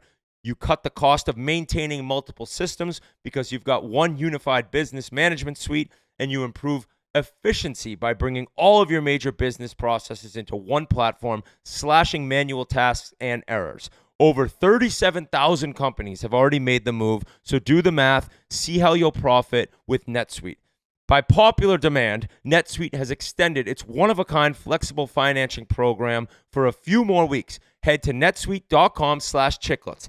netsuite.com/chiclets. One more time to save time and save money with your business. It's NetSuite, netsuite.com/chiclets. Wow. It's an absolute honor and a pleasure to welcome this guest to the show. This gritty, skilled center was taken by the Oilers in the 3rd round of the 1979 NHL draft. In his 12 NHL seasons here in Edmonton, he won 5 Stanley Cups, a Conn Smythe Trophy, a Hart Trophy, and a Pearson Award. His next stop, Manhattan, resulted in a 6th Stanley Cup, the first in New York in 54 years, by the way. Shout out the Rangers, as well as another Hart Trophy and another Pearson Trophy. In 2007, he was inducted into the Hockey Hall of Fame in his 2nd all-time NHL playoff points, 3rd all-time NHL points. The boys cannot be happier to talk to the Spittin Chiclets podcast. Mark Fucking Messier. Come up for oxygen. Nailed it. I mean, All right. I said it all, man. Well, that's it. That's our hour. Thanks for coming, Mess. It's been great. Yeah, but there's bad news. He told me before, if he doesn't mention I'm the only captain to bring 2 teams to the Stanley Cup, I'm going to fucking bury this guy. That's another thing. The only man to captain 2 Stanley Cup champions on different teams. Thank you for joining. Great to be here, you guys. It's Great. amazing. Amazing to be here. How's it feel being back in the broadcasting I felt game? pressure to be here because my both sons, Lion and Douglas, are big fans of the show. So they kept saying, "Why are you going on Spittin Chiclets?" I go, "Okay, I'm gonna." So here I am. So it's great. That's how we get some of the older legends. Their kids make them. I'm telling you, they all listen. Really, it's crazy. Yeah. This is their favorite show. Great to hear. So how often do you come back to Edmonton? Are you like frequent, or is he here for the Cup? Like, tell us. I try to get back at least once a year. I got so many family, extended family, not immediate family, but extended family, and of course always doing something here for the Oilers or charity or some kind of business or whatever. So I try to get back as much as I can, but New York's a long way away, as we found out coming. Yeah. I thought we were going to Russia by the time we got here. But every time I come back, that drive to the airport, it's amazing. Like things have changed, but there's so many things that are still the same from when I played here and grew up here. So.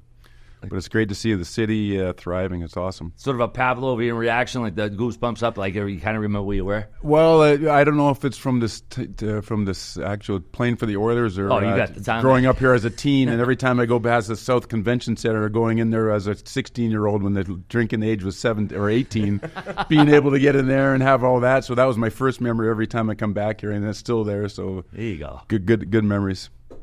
I was thinking, what do you think when you see this rink here now? I call it the mega church, the Connor McJesus mega church that you guys built. Well, I think he's building this one. He built this one, and all the power to him. No, I think it's amazing. I was here with Kevin when he was running the team and going through the plans, and he was telling me all about it. They had a long runway about how to plan for it. The dressing room was a big sticking point of how that was going to be designed. The crowd, even way up top with the fan experience, they put a lot of effort into this, a lot of money, a lot of extra money to make the fan experience amazing. I think it's probably one of the best, if not the best, the arena in the league right now. Are you like, fuck off, you guys? Like, how do you get this? And I was like, I loved Rexall over Northlands for you. Well, I am a little envious of the dressing room. Yeah. It looks. I've never been in there. What It was looks the room amazing. like when you were around? Well, it was pretty good. You had the blue carpet, I remember, on that. Yeah, we had on the that big movie blue I carpet saw. and then ping pong table in the middle there, but it wasn't quite as. I would have done well with a nice private chef in the dressing room. Oh yeah, yeah, that would have been a big luxury for me coming in after a long night out. But Mess, no beers in the room anymore. Yeah, what happened to that? I don't know. All the protein shakes. Yeah, that's why they're so fast, though. I remember my brother playing in Colorado for the Rockies, and Bep Goodland was giving the team about the big speech after a game. They had lost 5 or 6 in a row, and he was giving the team, "This is not any country club anymore. We're going to start buckling down." And as he's giving the speech, he's swigging a beer, and this is not going to be a country club anymore. But you're going to have my beer. So it was a light grab beer. a beer. We got to talk, boys. We used to have beer in the dressing room when we first started. Yeah, it was. So when you were growing up here, like, who was your team? Like, who was your favorite player? Was it Gordie Howe? Yeah, because it was the WHA right at that time. And they did come in '72, so that was. I remember taking the bus as an 11-year-old kid from West Side to the north, back then it was the Edmonton Gardens, and watching the WHA team, the Alberta Oilers. If you guys remember, it was the Alberta Oilers, and Bobby Hull was coming, and all the great NHLers that kind of led to the WHA. So this was amazing to have pro hockey at that level here in Edmonton, and of course then we get the NHL franchise, an outpost in Edmonton, and the NHL franchise, and I get drafted there as an Edmonton boy, like born and raised here. It was amazing. What who influenced you as a player? I mean, you obviously. I always liked the original. Back then, I was watching the original 6. Right, it was all the for me, it ended up being Boston Bobby Orr. That was my guy. He was my guy. Yeah, he was. He dressed different. He skated different. He looked different. He looked modern. The way we used to go out in the driveway and hold our sticks on our shin pads with the bowed legs and try to emulate him. I ended up loving Guy Lafleur. And ever since that they threatened him not getting out of the Boston Garden alive, and he went and scored a hat trick, and he was smoking cigarettes with his full uniform on at 2:00 in the afternoon, and went and scored a hat trick, and those kinds of stories there as a kid my age, idolizing these hockey players. So it was Bobby Orr and Guy Lafleur were two big influences, and then Bobby Clark later on in the 70s, because I grew up in the Broad Street bully days. Our junior teams were brawling, before the game started, and Broad Street bullies, nobody did it better. So if you're going to get into that game, you might as well do it well, right? So my dad was planning, the pregame brawls, and he would have guys spaced out. If anybody came over our red line, the game was on. It was no refs on the ice. No refs on the ice. It was crazy hockey. Thank God that's out of it. So you always had that edge that came from your father? My dad was a tough right-hand defenseman, pretty good player, but played hard for his team and fought for his team, and he was playing in the old Western Hockey League for Portland Buckaroos, played for the Edmonton Flyers, and I remember him telling a story, a couple stories. One was that he got was trying to protect one of his scorers on the Edmonton Flyers, and of course 3 guys from Calgary jumped him and gave it to him pretty good, and he got kicked out of the game, and he was sitting there with his equipment on waiting for the game to end, and the first guy that came through the door, he drilled him, and then the second guy that came through the door, he drilled him, and finally a couple more guys came in. They were able to kind of restrain him, and he goes, "You motherfuckers, if you're not going to fight with us, you're going to fight me in the dressing. You're not going to fight together on the ice. You're fighting me in the dressing room." Wow! So he was one of those guys that was a glue guy, changed the culture, and. So you're coming up, and he's talking to you about it being a teammate, things like that, like character stuff, as opposed to just hockey stuff. Yeah, you learn more you learn how to play bridge around the kitchen table, right? You learn hockey at a deep level around the kitchen table, about talking about it, that really in-depth kind of knowledge of the game, of what it means to be a teammate, and all the things that you don't teach or can't teach by just watching. There. So there's a deeper level. It's like Brazilian Jiu-Jitsu. There's different levels of black belts, right? There's all the belts, and then you get to the black belt, and then there's 10 degrees of black belt. So the level of knowledge that I had even before I turned pro of what the game actually went and how to win at the game was different than probably most kids. That's wild. Instilled at you at a pretty young age. Yeah, so those car rides home after games must have been just chopping it up. Chopping it up. I miss that. Oh, thanks for the tequila, boys. Oh, you're welcome. You're welcome. Appreciate it. Yeah, we should do a collab. They could come out with one. We got the Pig Whitney, might as well. With Drysaddle's cologne. Mike, I want to ask about, you played the WHA before the NHL, of course. Well, what was the caliber play? I think that's kind of an underrated part of history, how much, the WHA was absorbed by the NHL.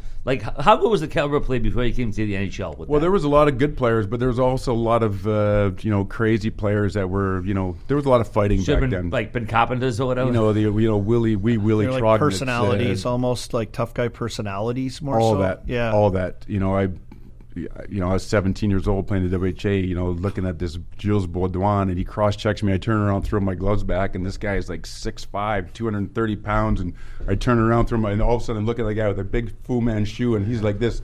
Big French guy. You're 17. John Brophy was coaching there. We had two bench-clearing brawls in one game. We were fighting for the last playoff spot, and he's got the guy, look over at the bench. I got him squared off my guy. Look over the bench, and John Brophy is like just pounding one of our guys down like this. And every time his silver hair comes up, it's like it was crazy. But there were some good players that came out of there, played in the National Hockey League. But it was I always remember the story about Willie Trognitz. He rode the big Harley and kind of that kind of guy, and he got in a fight and was in the penalty box, and the announcer goes, "And 5 minutes for fighting, Willie Trognitz." And Willie Trognitz takes his skates off, and he stands up in the thing, and he's throwing the skates up.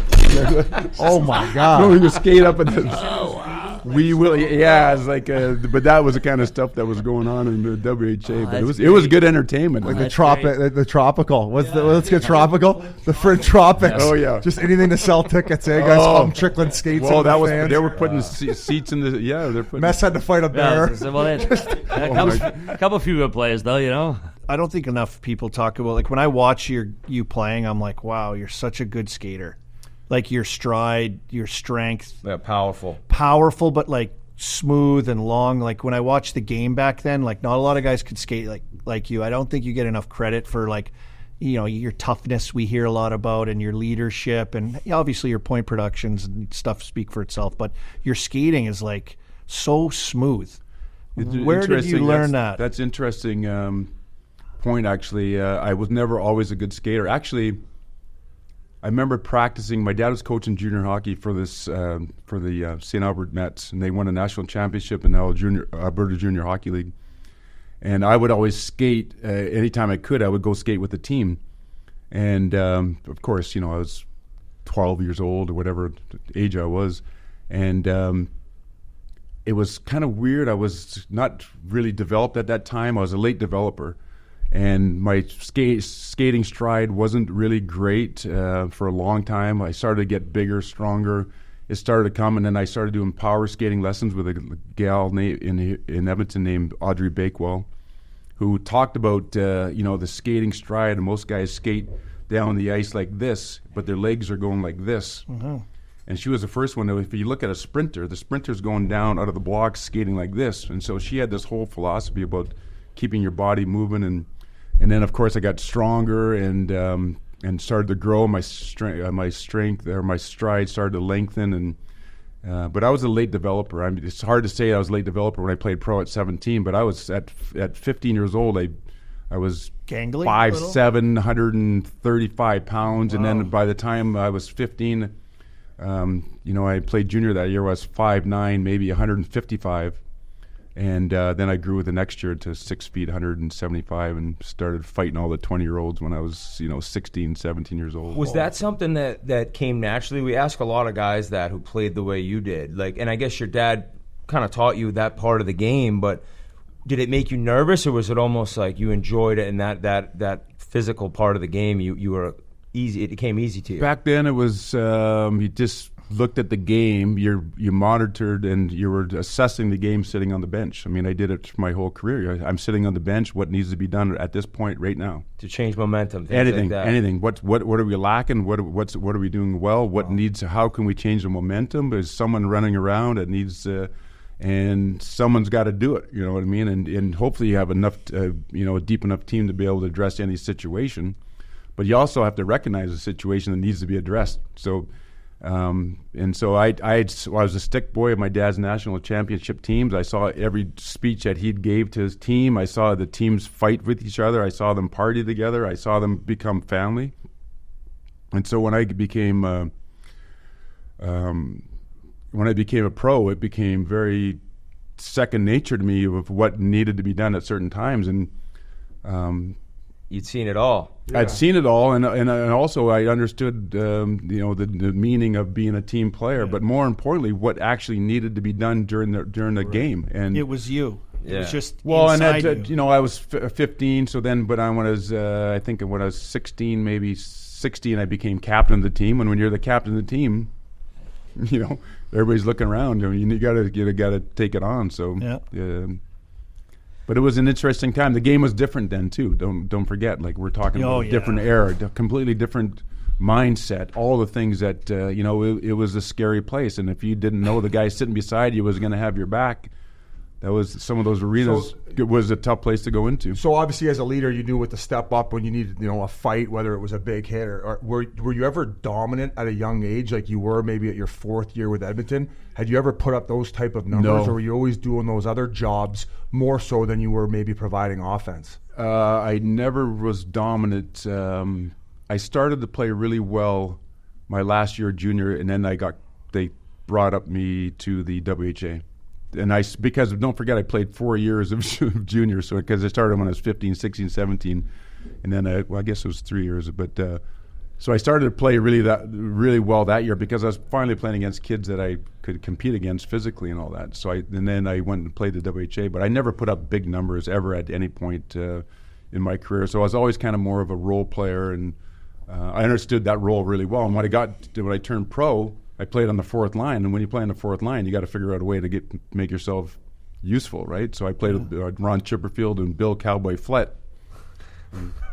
Bill Cowboy Flett. Yeah, not these fake names. Like not your typical start. Well, Ron Chipperfield was an amazing junior hockey player. Had set all kinds of records. He was a very talented player, and Bill Cowboy Flett came from Philadelphia, big beard, awesome right-hand names. defenseman. And go over to his side of the ice, and he goes, "Get on your own side of the ice." You know, he was one of those tabletop hockey right wing guys. Yeah. Kind of got out of his own zone Bubble and hockey. went right straight down the boards to the post on the other end, and then Like the bag skating drill at the end of practice. That was that lane.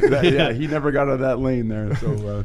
It is interesting, though, like looking at your numbers and all these amazing statistics, but you came into the NHL your first year and like you weren't lighting it up. For a legend of the game, that's uncommon, I feel like. You had to earn your stripes and your ice time at a real young age in the NHL, which is different than a lot of stars nowadays, especially. Well, I had to develop at the National Hockey League level. I was an undeveloped product in every way.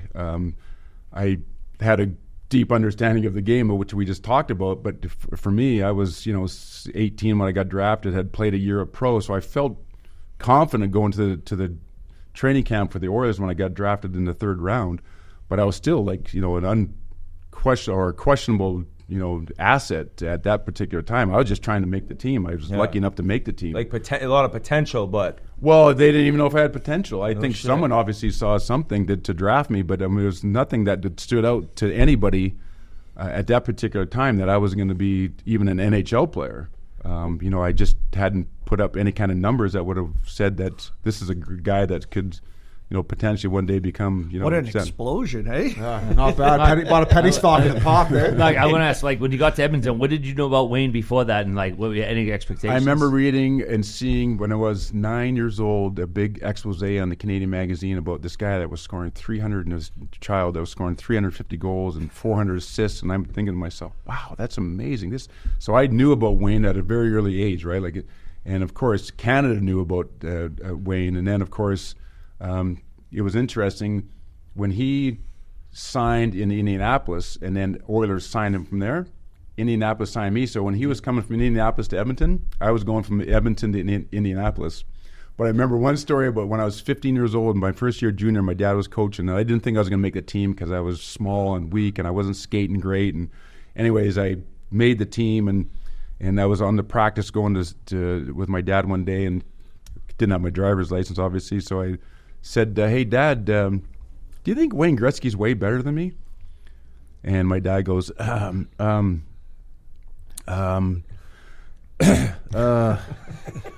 I tell him? Not better looking. Get in the car. We're going to be late. What exit do we turn at?"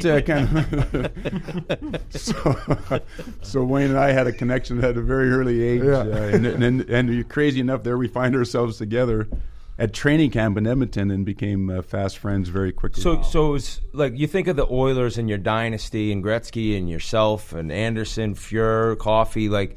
But the first year it was you, Kevin Lowe, and Gretz. Those were the first three there your rookie year. Yeah. And then could you see it even coming then, or because there were so many pieces you didn't even really imagine what was to come? That's a great question. You know what's interesting? We had the expansion team. So they opened it up to you got to pick some NHL players to fill the roster. So we had guys that were kind of journeymen, and Soupy Campbell, as you guys know, and Bill Cowboy Flett and Ron Chipperfield, some guys that had played in the WHA, some NHLers, and we made the playoffs that year. We won 8 of the last 10 games, and the team actually made the playoffs, which was the most amazing experience because we played Philadelphia, and that was the year that they had an amazing year, won all the games, like 35 games, undefeated streak. And they beat us in 3 straight, but to feel that intensity of the playoffs, you talk about these teams and these kids coming into the league and never playing playoff hockey. Yeah.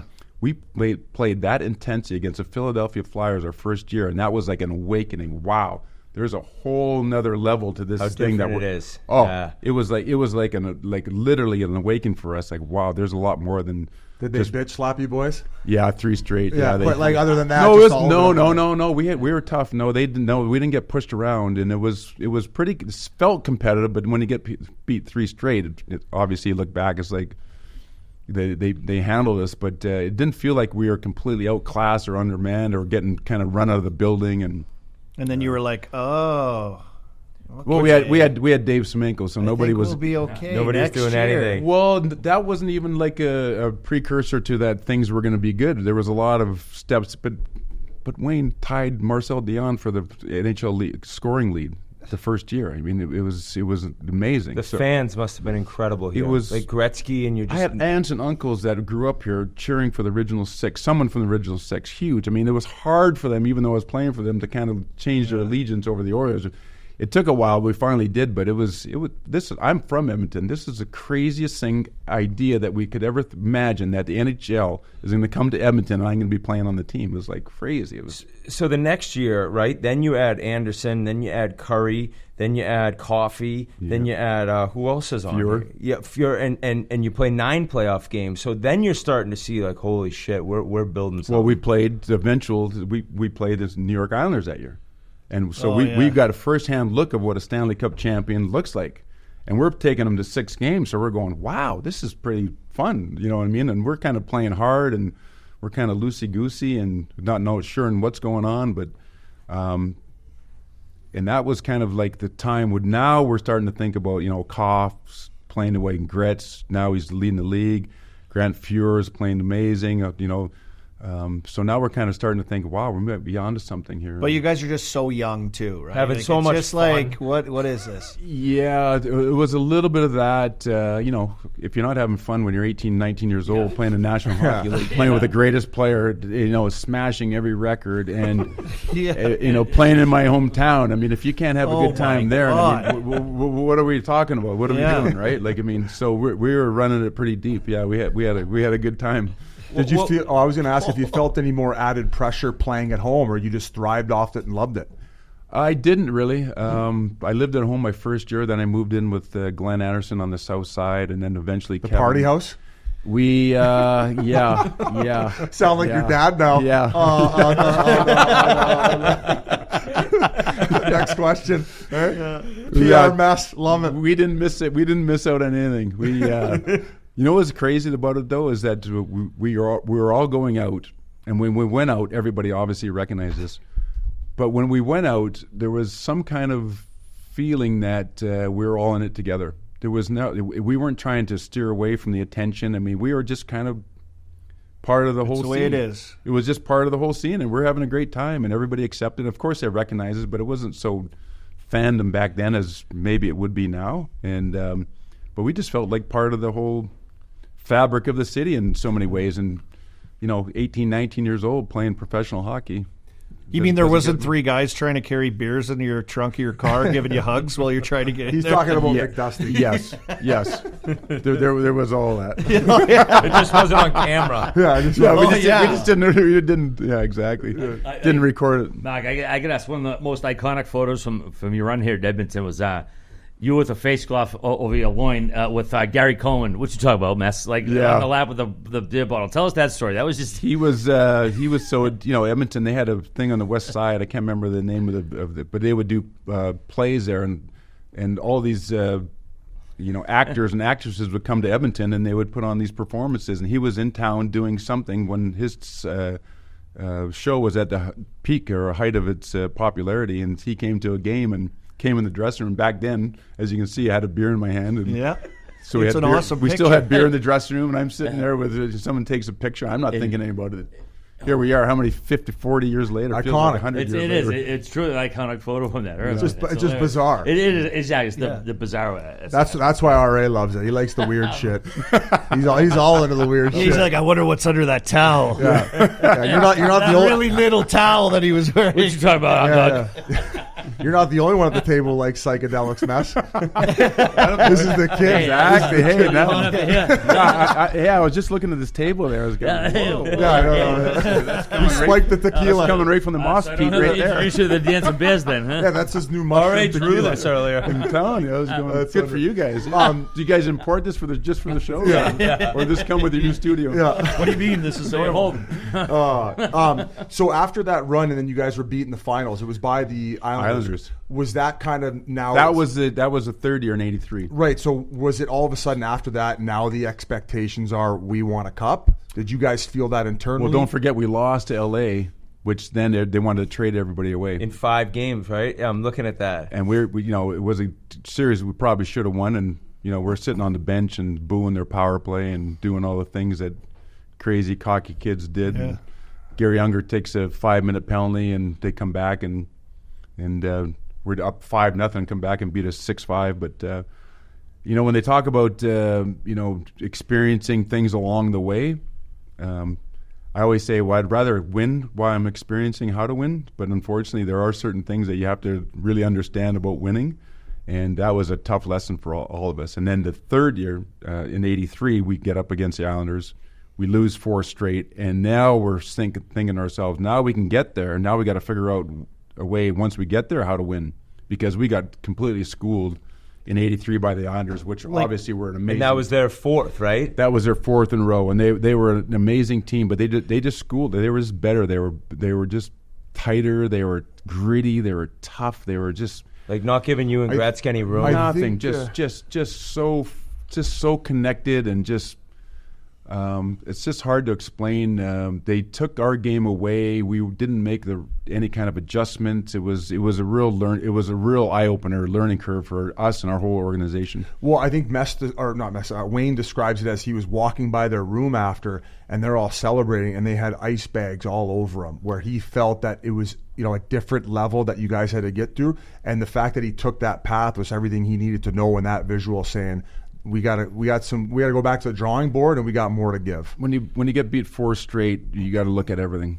You know what I mean? Like physically, mentally, emotionally, focus, preparation, everything that you guys know about the game, and that was interesting. There's a price to pay to win a Stanley Cup at a deep level, and so we came back the next year more focused, realizing that we had to change. I mean, we couldn't outscore our problems at that level. We could, for most teams, we could. But when you get to a team like that is so buttoned up, we couldn't outscore our mistakes, and we had to figure out a way to play better defensively. We had to pay a bigger price. We had to start blocking shots. We had to pay attention to the details of the game that at this level, when it funnels up, the margin for errors, as you guys know, can become very small. And was there something said at that next camp, like Glenn Sather's talking to you guys a little different, or was it more within you guys that you knew like it needs to be that much tighter now? I think everybody knew. The coaches knew. The players knew. Look at Wayne. When we first got there, we'll joke to this day. I don't know how many years later we said Wayne was going to win a Stanley Cup. We just had to figure out a way to play a support role. It was going to happen. It's going to happen. He's going to win a Stanley Cup with somebody, so why not? Yes. How can I help? What role can I play? So when we came back the next year, we all figured out, what can I do better? How can I be a better teammate? How can I be more focused? How can I, whatever we talked about. Just understanding where you are. Understanding the levels, the different levels, and the level, and we're seeing it now this year. Now we're seeing it right now. The level of play is different. You can get by the first round of a team that's inefficient in the areas there. You can get by, but you can't get by. You can't win on emotion. You got to win by. And so it just became that mantra for us, and we changed. We became better defensely. We weren't great, but at least we gave Grant a chance to, to stop. He had stopped the first 3, and then we'd get the 4th rebound eventually. But his great quote is, I'll stop the 1st and 3rd. You guys get the 2nd and 4th. And we'd go, no, Grant, you get the 1st, 2nd, and 3rd. We'll come in finally. We'll get back in time to get the 4th rebound. Yeah. Just hang in there, Grant. I want to ask you about those first few years that we're talking about, the learning curve, all that stuff. I grew up in Saskatoon, not too far away, really. It is quite far, but not really when you're out here. Just a heartbeat away. Yeah, just a heartbeat away, man. And I mean, we were all brainwashed. We were Gretzky fans. We were Oiler fans. We were that generation of hockey fans that inspired really hockey in the country at that time. And were you guys just floating? What was energy like in this city that we see right now? And how crazy this rink is, how crazy this city is. You guys started that, really. What was the pressure on you guys? Oh, yeah, ho-hum, we're back here. Here we go again. Let's light it up, boys. Or was the pressure mounting around your group, just in day-to-day life almost, too? Yeah. It's a great question. It was mounting. We were good enough to win. We had to figure out a way to win. Yeah. And that brings big responsibility as an organization, as a player, and as a team. You got to buckle down. Mm-hmm. I mean, Do you remember anyone at the grocery store like, "Hey, Messier"? Oh yeah. No, chirping you? Oh yeah. "Hey, Messier, you guys should have 2 cups by now. You guys suck." Yeah, all that. It was Sather. Yeah. With the disguise. In the meat section with his mustache and glasses on. That's how he motivated you, fuck. Exactly. Oh, we felt it all. Of course. I mean, a small town, that magnifying glass kind of attention. But I think the greatest part about it is that we, like the team now, the city now loves this team. You know what I mean? And for good reason, because they seem to be great guys. They seem to be great guys. They seem to be kind of assimilating themselves like we did. But we kind of were just part of the city. We were just part of it, and we were out and about, and everybody had their own charities, and we were doing all the things that you're supposed to do as a pro, and it was genuine.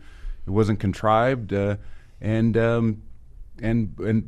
because of that, there was this kind of really deep kind of feeling that we got to make this happen somehow. This is just like we're right on the brink of winning something special, not only to us but also to the people here, because of the 5 years that we kind of went on this journey together.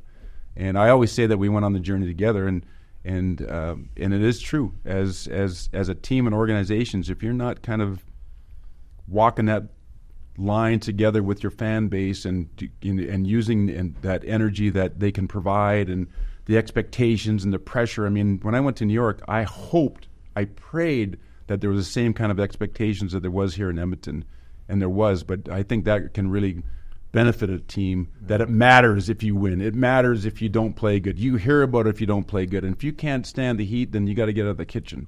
Like that's just part of professional hockey when you're trying to get to the elite level. And not everybody's made for it. A lot of players can play in the league, but not everybody can play on a team that's expected to win.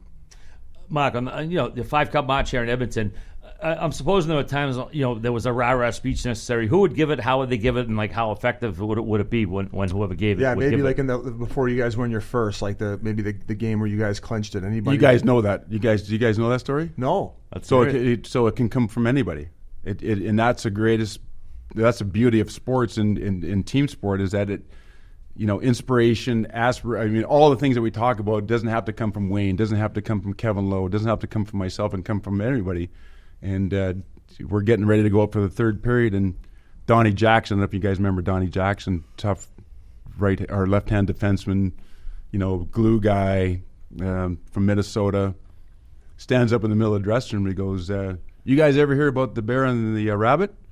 And everybody was looking at each other. What the fuck, Donnie?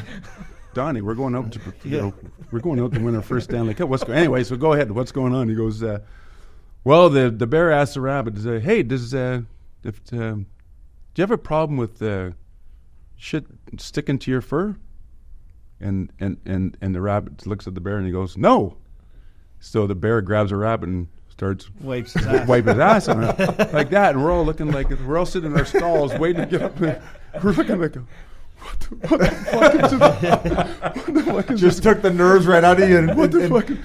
So then we go out and they score 2 quick goals. Now we're all looking at Donnie Jackson. What the fuck is that? Wrong time. Where are you going with this, Don? But you got to know Donnie Jackson to love it, because he was one of my favorite teammates of all time, and it was so bloody. And the best part about it, he started laughing till he had tears in his eyes as he told the story, and we're all looking at he was on the shrooms. He was trying to lighten the mood, so they scored 2 quick ones when you guys came out, and then how'd you finish it off? Well, we came out in the first 6 minutes or something. They scored 2 goals, and then we ended up. Of course. When you're in the doggy pile after, were you like, "What the fuck was that?" It was legendary, but it was so typical of our team and the different personalities, because that's, to me, was the greatest part about sport. You guys know, you've been in the dressing room. I mean, to having that diverse set of personalities and letting everybody be who they are and no judgment, and they can feel comfortable, and Glenn really created that kind of that Phil Jackson talks about it in Sacred Hoops in his book and all that about the Bulls and how when you come to that dressing room you can be who you want, you can relax, and you're welcome no matter who you or whatever. So it's but Jackie was one of those special guys. Mark, I want to go back to, of course, I'm a Boston guy. 1988 Stanley Cup final game 4. One of the most bizarre stories in league history. I mean, there's fog all over the ice. There's a power outage at Boston Garden. It was 3-3 game. And they just suspend the game, but it was like a multi-hour delay. What are you guys in the locker room thinking? What's being said? Like, what's going through your minds during this whole ordeal? Back then they soldered the windows shut, and they would turn the heater up, so it'd be about 120 degrees in the dressing room there. Yeah. Oh yeah, in the away room being gutless. That was just 90. It was great. Right out back. We do that to late. It was awesome. It was. It's the humidity. There was no AC in that building. Yeah, it was amazing. I actually miss those kinds of. You got to overcome everything, and you got to be prepared to overcome everything, and you have to be resilient and whatever's thrown at you and distractions or whatever. And that was one of those moments there where you just, like, whatever it is, it is. I mean, we're okay. As far as the conclusion, like each team have to agree, like, all right, we're going to suspend the game and just call it. It's a tie game late in the second period. Let's just start it over back in Edmonton. Yeah, there was a big. John Ziegler was the president, not the commissioner. I still think he was the president, not commissioner. Yeah, that's it. Exactly. Yeah. Good memory, buddy. Once in a while. Well, he had action on that game. He's looking for refunds. Wayne was talking about this when we were with him. There would have been There would have been 8 games. They just tied it over to the next game, right? Yeah. It was crazy. The records are weird. It's like because Glenn Anderson has a record for the fastest goal in the Stanley Cup, but that's a part of the suspended game, which doesn't actually figure on the actual record. The points counted, weird. but the win and loss didn't. Yeah, and they just went and started bizarre. another game. But you guys, I mean, obviously, you dusted the Bruins. Back then, I was kind of more just tell me when I got to go on the ice. I wasn't getting too much into the details back then. Exactly. But it was fun. Did you guys retaliate with the locker room stuff? Would you guys crank up the heat in yours? I was always suspicious in Philadelphia. I think it was '85, and we landed in Philadelphia. Of course, we were flying commercial back then, so we landed in Philadelphia, and of course, every time we land, that's a long trip from Edmonton to Philadelphia, commercial connections and all that. And of course, every time we landed, we always went and skated. Glenn didn't care what time it was. Really, get the legs loose. We skated, and it must have been miserable for the trainers. Thinking back on it, but we all did it, and we figured it out. And of course, on the way back, the bus broke down, and I'm thinking to myself, is there something? Yeah, somebody was cutting some wires. Yeah, is there something a little more going on here? And then you realize, then the fire alarms are going off in the middle of the night, and then your phone calls and all that kind of stuff. And this is what we got to deal with. So you guys are in the locker room saying, "Let's fucking shove it up their ass." These motherfuckers doing all that stuff. Yeah, sure. Why not? Anything you can use for more motivation. Why not? Just physical warfare. It just gets down to any little thing. Any little thing can be the difference. And if it is, maybe it is, maybe it isn't. But if it is, great. But if it isn't, that's okay too. But if you can find any kernel, I used to sit on the bench looking at the team, watching them come off the ice, watching them on the bench, how they talk to each other, watching the guy whose body language, I was slumping his shoulders and, come on, guys, look at the guys that are quitting. You know what I mean? Looking for anything to add a little more motivation, a little bit of something that we could use, a little edge. I mean, the psychological warfare is real at that particular point, and you want to make sure that you're on the right side of it. So you get 4 and 5, a true dynasty. It's this incredible run. And how do you find out take us through you finding out Wayne's getting traded, like all that news breaking, how you felt throughout all that? It must have been crazy. I was golfing at the Edmonton Country Club, and we finished 9 holes, and I went to the little snack shack that they had at the time, and the guy in there was making me a sandwich, whatever, a couple of beers and probably a couple of beers. Tequila. A lot of beers. A couple, yeah. And, that's what we're calling sandwiches these days. And I just happened to look up at the TV, and they're saying the rumor has it Wayne Gretzky is being traded to the Los Angeles, and I'm thinking to myself, what? Wow, this is a punk. I mean, what do you mean they're going to trade the greatest player in the history in the peak of his career? They're going to trade him? I go, this is someone's someone's fucking around. I mean, this is not happening. How was your back nine? Yeah. I didn't even think about it. I said it's It's fake. a rumor. it was just kind of like just before that, Peter Pockin had been held hostage in his house and all that kind of stuff. So, It was spec. So I was just thinking, what the hell could happen, right? So I didn't think much of it, and of course, found out shortly after that it was real. So it was. Well, you can only imagine what we had gone through. When you talk about when did they walk together forever? The relationships, the brotherhood. You're all young. Everything, in the peak of our careers, we're thinking 3, 4 from what, we're getting 7 of these. There's no end to this. There's no end to this. We're just going to keep rolling through this. We're going to devour anything that's, we're just getting started. Oh my God. We're just going to hammer this thing home, and we're going to play this out till the end. And it was that was a tough summer. Like your first call with him just must have been super emotional. I mean, he brings you up in the press conference. Yeah. But did he promise you he wasn't going to cry? He goes, Did he promise you? Probably. Because he says, I promised Mess I wasn't going to do this. Well, he didn't need to because the whole Edmonton and myself were crying. Yeah, I know. Behind him there was a lot of tears there.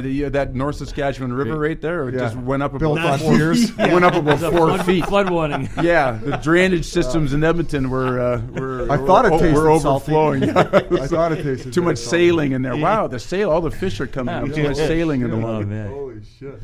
Do you guys ever rip on Gretz and stuff? Like, you guys are all young, but he's the great one. He's this, next prodigy. He's crushing everything, like you said. But was there like a relationship there? Like, it's There like, had to be. Hey, Gretz, get involved. Hey, Gretz, do this. He was awesome. Oh, yeah. Oh, he was great. He treated everybody. He treated everybody unbelievable. He was... When you talk about a guy that I'm 8 days older, and you look at you as a guy that you look up to and learn from, right? Like, I mean, as a peer, you know what I mean. He is so far advanced in this from everything. But someone said, "Well, what's the difference between you and Wayne?" I go, "Well, the difference right now is that Wayne is thinking about how he's going to score 3 goals tomorrow night, and I'm thinking about where we're going to go after the game." Yeah. You know what I mean? That's a big difference. You need both that though on the team. That's a big delta right now at 18 years old. That's a huge delta. So you were normal. I try to narrow that delta. Over He knew where the puck was going. You knew where the girls were going. Oh yeah. Oh yeah. Yeah. Well, but he was truly one of the guys, right? But we had guys that. But that's a part about being a team is that if we didn't do that, he wouldn't have felt like part of the team. Yeah. You know what I mean? We had guys that could rip on him if he was late for the bus or where the bus was being held up or whatever. So, and he would take it in good stead. But would you guys sit in the hotel room on the road and watch hockey? Because he loves watching. He loves crazy to this day. I know. I love it. I say all of my friends now. I said, it's amazing. Every time we get together, Wayne. Hey, what's going on? We talk about this, and eventually it always gets back to hockey. He loves hockey, and he remembers everything. His mind is crazy. Encyclopedia. I'm it's blown like an away. encyclopedia. And you'd think the greatest hockey player in the world the last thing he'd want to do is talk about hockey. I would just play golf with him in the Grove in games between games 1 and 2, and right as soon as we get to the 19th hole there, it's right to the game and the Oilers and the Panthers and everything going on. It was amazing. I said when we were hanging out with him with the TNT stuff in Atlanta, which was like an honor to be able to hang with him all the time. I was in the hotel too, so it was just like amazing. I was like, people go visit the Hall of Fame and like you walk around, but like he's carrying it around. He is the Hall of Fame. His brain he knows everything. Yeah, that's true. Yeah, that's a good way to put it. Yeah, he is the Hall. It's so wild to spend time with him because it's like he can go anywhere with the game, with any character and any era, and he has such an unbelievable understanding of the game. Like his actual way that he watches a game and his perspective on players and all that is very unique, which is a great asset. I just wanted to just quickly, because we were talking about the ESPN thing. How cool is it now working on that side, like Wayne, and then now obviously getting to cover Edmonton in the finals? Like, do you love doing the TV stuff? Does it keep you in the mix? And new deal. He's got a new deal. Yeah. Oh, who? You got a big extension. Yeah. Extension. Look at you, man. You're a fucking machine. Buddy. Like, come on, save some for the rest of us. 6 days a week he's in the gym. Oh, David Goggins over here.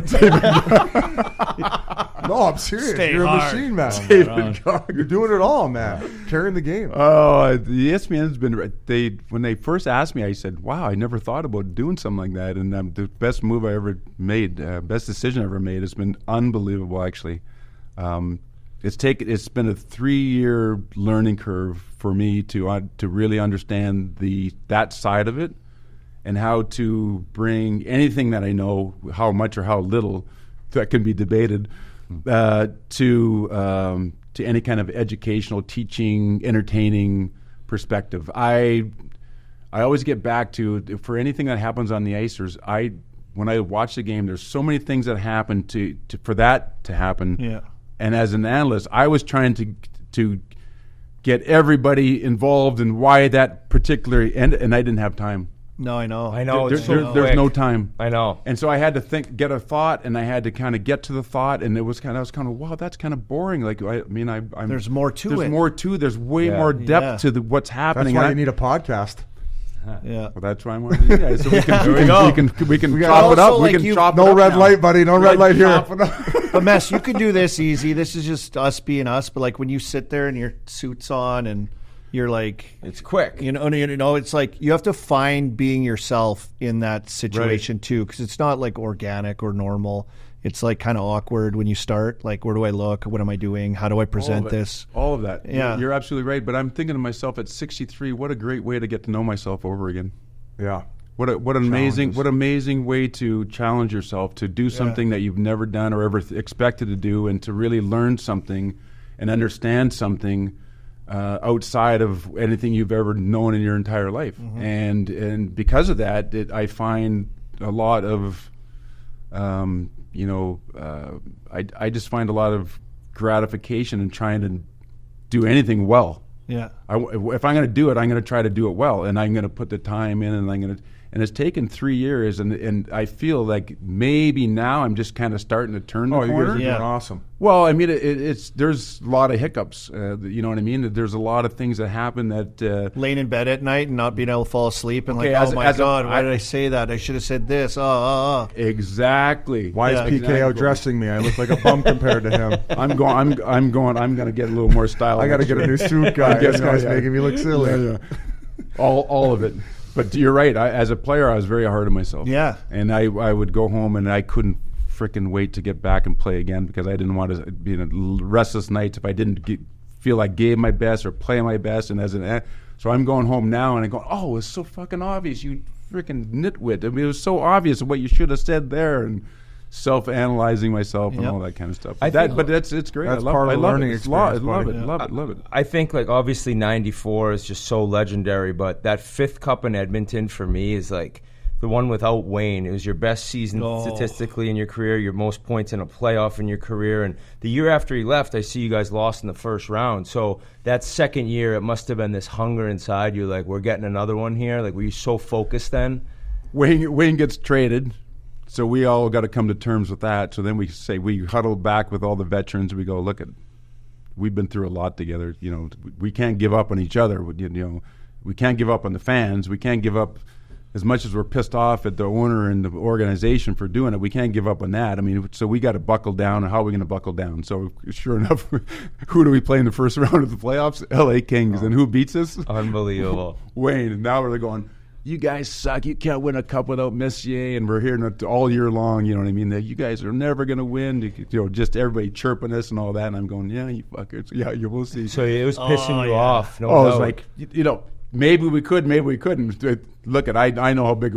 Look, you put Wayne on Winnipeg. You put Wayne on Calgary. Maybe they win 5. You know, Winnipeg had great teams there, and maybe the difference was that we won those cups. You know, not to undermine. It's kind of a great challenge for you guys, right? Because it was like amazing. Wayne is so huge. Yeah, people right? saying like you couldn't have done it without him. I see what you're saying. That cup was just a testimony to experience, grit, determination, and just freaking grizzled. And then we had the young legs of the Graves and Jelena and Murphy, and we had a big defense. And then Billy Ranford played great. Yuri Curry was all world, and we mucked it up. And I got to ask, you went in Boston that year. Where did you just go after? Did you fly right back to Edmonton? Or did you stay in Boston? Did you go to RA's local tavern? Oh yeah. Why, Gretzky? No, I had to ask. Mac T had it wired. He had it okay. all. Craig, Mac T, yeah. Craig Boom, McTavish, boom, he yeah. had it all wired. There you go. That was the first out of the 5. That's the only cup we won on the road. Right, yeah. I actually out of the 6 that I was part of, that was the only one we won on the road. But so that was kind of interesting. And we flew back the next day, and that was an interesting flight. Pouring ourselves onto that flight. They're rolling you on there. Was there anything that you did personally in that off season to get prepared for that year? What was so different that propelled you to have your best year and obviously lead them to another Stanley Cup? Like what was different other than that maybe extra hunger? I was always hungry. I was always in condition, so all that stuff never changed. I think anything, we just kind of became more of a team like we had been before. I was more responsibility came to me to provide more offense. My leadership never really changed much because Wayne left.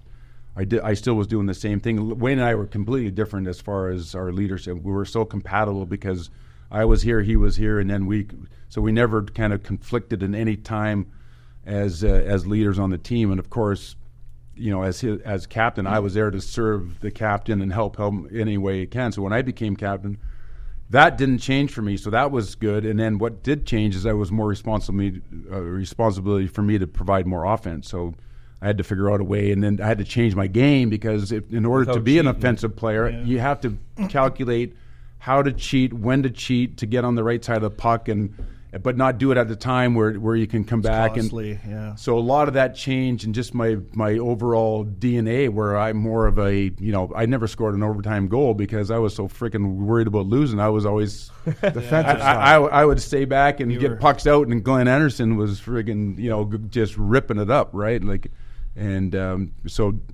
But I don't remember it really changing or thinking I had to change mentally, physically, anything like that. It just kind of, our power play was good, and I was in different situations. I thought differently about being an offensive player. I thought about how Wayne and of course Craig Simpson. I was playing to Hall of Famer. Craig Simpson scored 50 goals. He could finish, and our power play was good and all that. So it just whatever happened, it just seemed to come together that year. And for myself personally, I think I scored, I don't even know how many points and whatever. But I always say this too. Like, I talked to Sid when they won back-to-back 16, 17, and I was like, after 16, I'm like, dude, you guys have the exact same team. You're going to win for sure. Like, this is like a no-brainer. You guys are so good.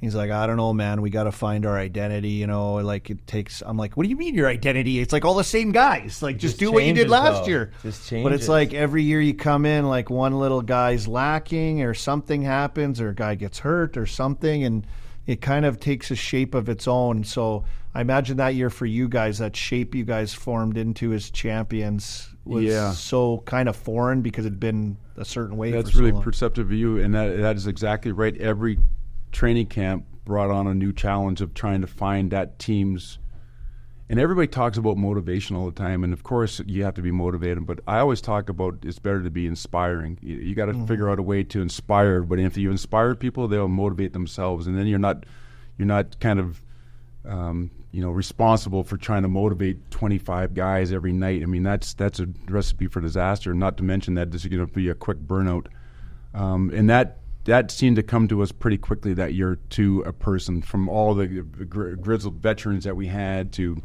and then we had, like I talked about, the young legs and all that kind of stuff. It just came together, and there was a renewed sense of purpose that, after losing to LA and Wayne and all, and that whole kind of crazy dynamic that happened that year, and the disappointment of him leaving and all that, it was, I'm not going to say it was a wasted year. It was actually really interesting that how much I learned personally about. There's a lot of things that you're going to be faced with, and a lot of adversity. And if you're not able and willing to handle that, how the hell are you going to handle something in the Stanley Cup Finals when something happens? Someone gets hurt. Someone whatever can happen, as we've seen. So and you played one more year. But at any point after the 5th, did you think like, wow, like my time in Edmonton could be coming to an end? That last year, you knew it. The last year, no, I got hurt. That last year, and then we got run over by Minnesota, and it was to go to the final. Yeah, in the conference final, which is incredible. We made it all the way back to the conference final the next year. So now we're talking about 5 cups in 7 years, 6 trips to the finals in how many years, and then going to New York. So we're talking about 8 cups in 10 or 8 finals in 10 years or whatever the numbers were. And the Patriots. It was a crazy, and then all the Canada Cups on top of it, and the All-Star games, and the amount of hockey was just insane. And I don't know. It just felt at the end that I don't know. You just know in your heart. I can't explain it. I just needed a change. The team needed to kind of restructure. They needed to bring. It just Wayne had gone, Paul had gone, Grant had gone. It was just seemed to kind of dynasty's end. It was just, and I personally needed a different challenge, personally, professionally, and I just said to Glenn, I just knew when that last buzzer went, I go, that was it. So, wow, it was like this is the last game I'm ever going to play for the Edmonton Oilers. Did you have any say in going to New York? Like, what was that like? That process? I phoned Glenn and I said, Glenn, you guys need to restructure the team. It's been 12 years.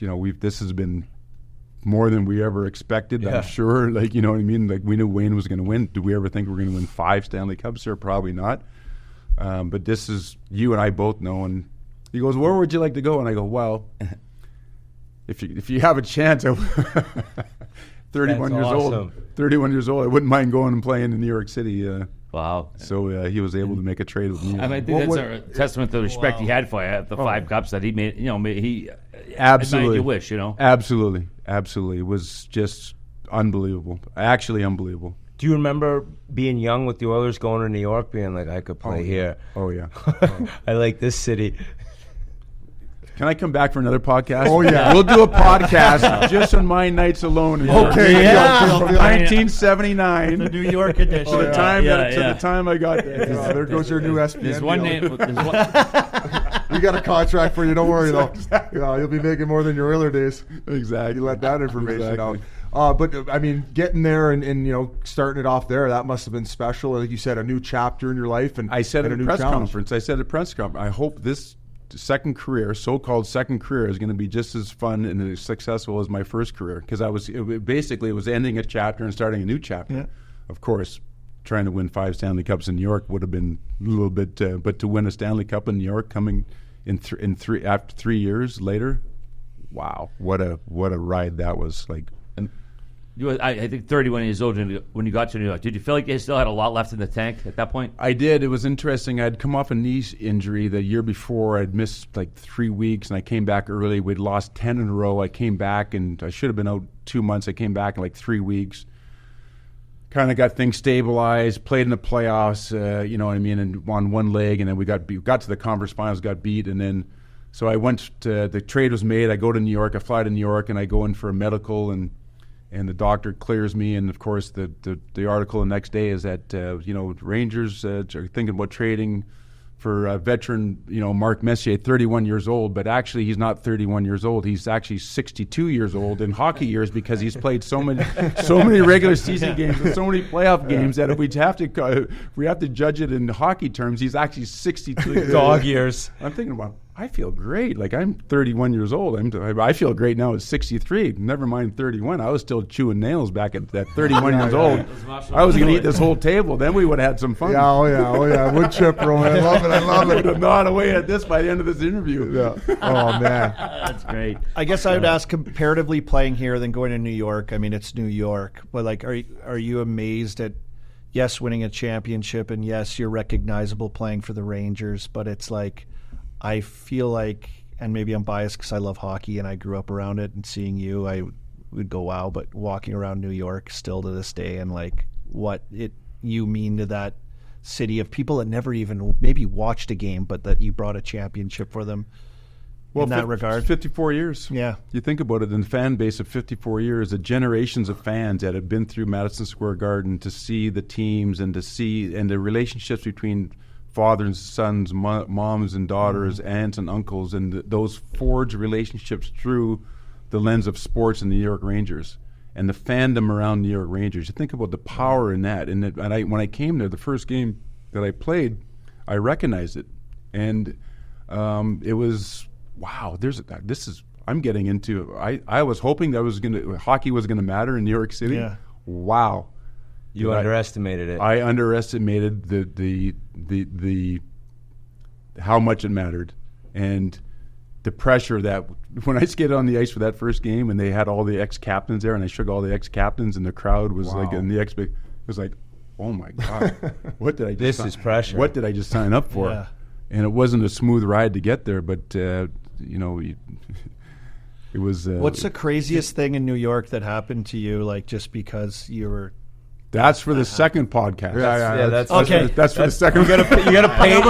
He's to at listen to that dinner one. and like some person comes up. Is like it true though? New that York mobster or something like. Oh yeah, all of it. Is it true though that like you didn't mean to guarantee the Game 6 win against the Devils? Like what was that Can story? will and will win. That was a quote. The whole inspiration behind that, and I've said this many times over the years, is that if you don't believe you can win, it's not going to happen. We had to figure out a way to play better. We had the team that was capable, because the experience that I had leading up to coming to New York and understanding the progression of how you go through the playoffs, and then you're looking at the other conference as you're winning, and you're seeing who's playing over there, and you're watching their games.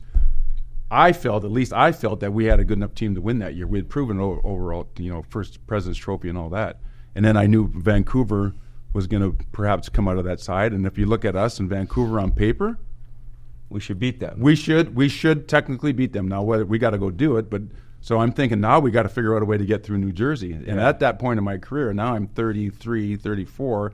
How many more chances am I going to have? Mm-hmm. So I didn't care the repercussions of anything at that point. I'm trying to figure out how I can get us back on track and playing the kind of confident game that we'd played all year. And the first thing you do, talk about confidence and belief that we can win. And so if they believe, and I say that we can believe that we're going to go and win that game, the subliminal messaging that you start to think about and talk about and feel, and on the bus ride over and reading the papers. And so this starts this whole kind of idea that, this groundswell of, motivating, inspiring, believing. And that's what has to happen at certain times for a team in order to get over some hard obstacles that are in your way on the way to a Stanley Cup. Then you got a hat trick. Were you aware that it was going to catch on like it did? Were you using the media as a tool to reinforce that and send that message? Yes, and no. Yes, because I know when we played New Jersey, we would all get on the bus as a team, and everybody have back then it wasn't phones, it was papers. And everybody would read the papers on their way from the practice rink over there. So I knew everybody's going to open up the paper and say that, and read that I believe that we could go in there and win the game. But, it's very short-sighted that, 10 million other New Yorkers and everybody around the country and the New Jersey Devils are going, oh, yeah? What the fuck? Oh, yeah, is that right? That's they're going to come in here and win this game? Is that the all-time, very bulletin Reg board? Dunlop of you, I mean. Is that the all-time bulletin board material quote right there? Yeah. Is that going to go down as numero uno? But you know what's funny? Someone said to me years after, and I go, well, if they needed that for inspiration and motivation at that time of year, I would have used that to our advantage, saying they need this to be motivated. They're not motivated enough at what the chance that they have to go to the Stanley Cup Finals to win one game. So I would have just turned that around. Chess, not checkers. And then in the finals, you guys are up 3-1, right? Yeah. And then they forced that Game 7. Did you say anything to the team before Game 7, or is that not really your thing? Game 7 was 3-1. The parade, the tickets, the demands, the focus, the distractions. I mean, it's all part of why that when you talk, you guys know the people from out of town, family. You're making sure everybody's in a hotel. I mean, you take your eye off the ball one little iota, and it's like 1%. That's magnified by 1,000 at that time of year. And it's something. It's a phenomenon in sports that is hard to explain. And you think you're prepared, you think you're ready to go, and it just it dissolved on us. And then of course Game 6 was a wipeout. Game 7, we had 2 days to recover, which was really beneficial. And Keenan was asking us whether we should go to Lake Placid and should we go and stay quiet. And we're all going, Mike, we're the best team in hockey. We want to be in our own beds. We want to be with our families. I mean, this is what we've done all year. Why would we change at this point right now? And he goes, great. If you guys want to do, Let's do that. So we went home and we just absorbed that energy for 2 days, and it actually rejuvenated us because the whole city was so freaking on fire, and you couldn't help but be caught up in it and the enormity of it. And we had a good practice, and we got ready to play, and boy, that building was electric. Oh my God. I remember when Zubov went to Leech. That was like I was 11. That was my true, like, falling in love with hockey, watching the Rangers in the 94 summer. But I remember Zubov to Leech, D to D, like, in the offensive zone, he buries it. Forever. He hung on to it forever. Yeah. And you see in the replay, and Leach is there, then he kind of gets back and he finds the seam. Yep. And what two amazing hockey players. Like, crazy hockey players. Keenan benched him, though. Yeah, exactly. I feel like in this era of dynamic offensive defense, too, Leach's name just doesn't get brought up enough. I mean, of course, we hear about, obviously, Bork and Orr and those dynamic players, but I just think Leach doesn't get – I think he gets lost in the shuffle a little bit, Mark. Well, I agree with that. You don't have to convince me of that. I played with a lot of great players in my time, but he's right up there in the top 5. Absolutely. Tough as nails, warrior. Never once at 5'11", 185 pounds did he ever take a backward step when he went back and got the puck. Didn't matter with Lindros coming down on him and the biggest forwards and all that. He never threw snow. You talk about a guy that played through pain. You got to talk about a guy. There's probably maybe 3 guys that I've ever played with, and maybe 4, maybe 5 guys.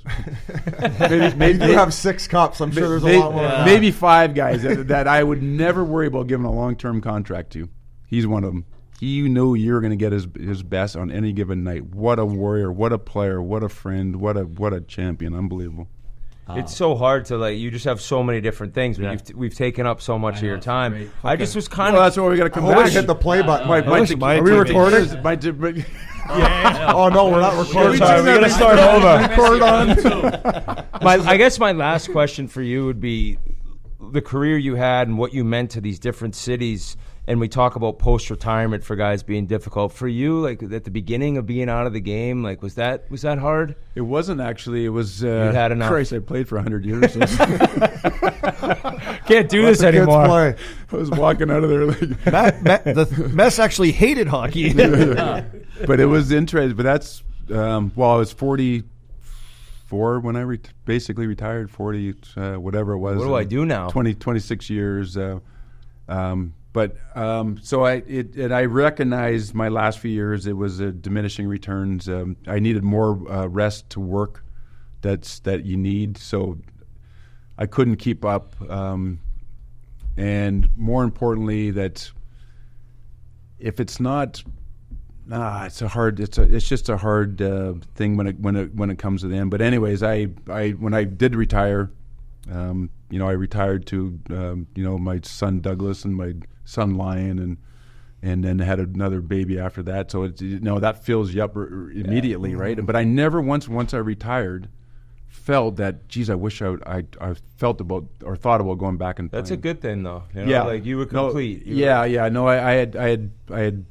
had done everything that I've more than I'd ever accomplished in the game, and for me it was like I loved every minute of it. Like even to the end when I was laying, like in between games I was laying down for it's the minute practice was over and all the treatment and all that, I'd go home and lay horizontal, but I'd love the game, I just loved it. Yeah. And even though we didn't play well and the teams weren't good at the end, I just loved trying to figure out a way to kind of pull it all together, and all the thought that we can make this work. I can figure out this and that and try to make it work. But unfortunately, we weren't able to at the end. But I was lucky.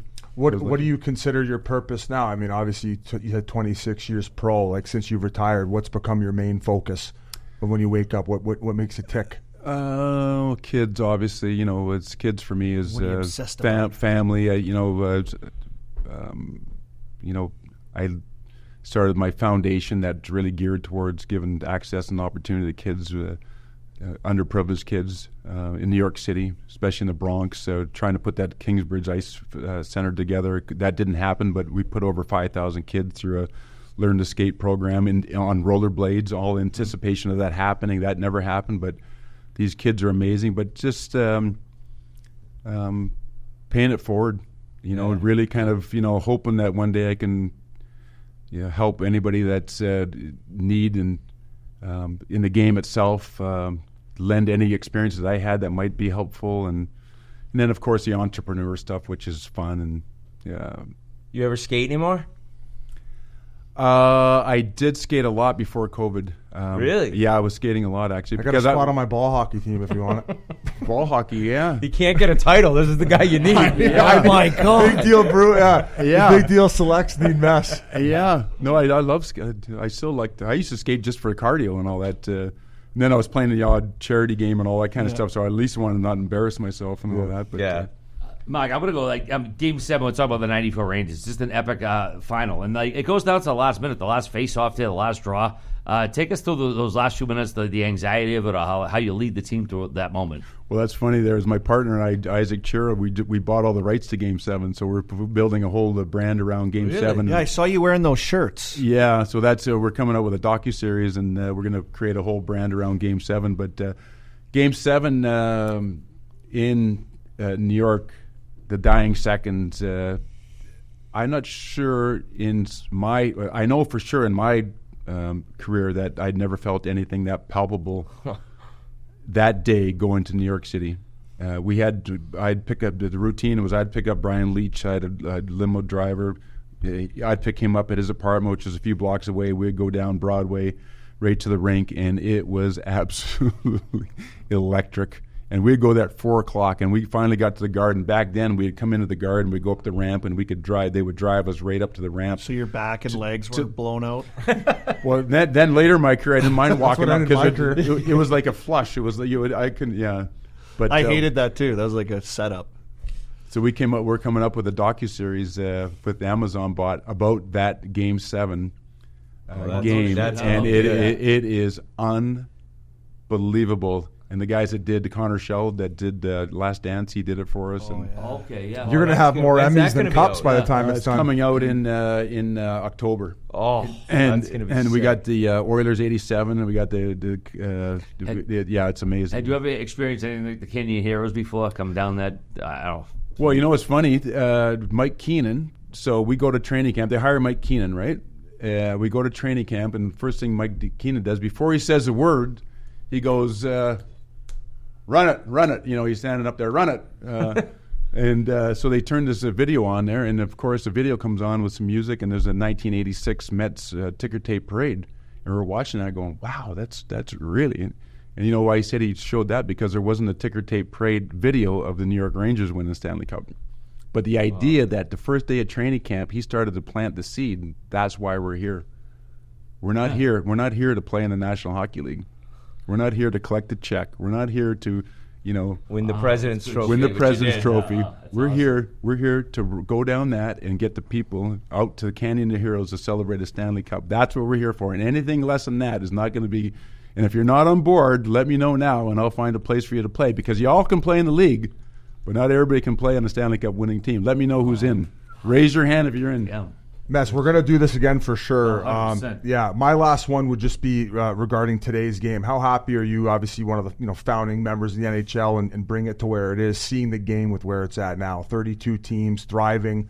No, it's crushing it, right? through the roof. Yeah, everything. Abs up, big guys with skill. It's unreal. Crazy skill.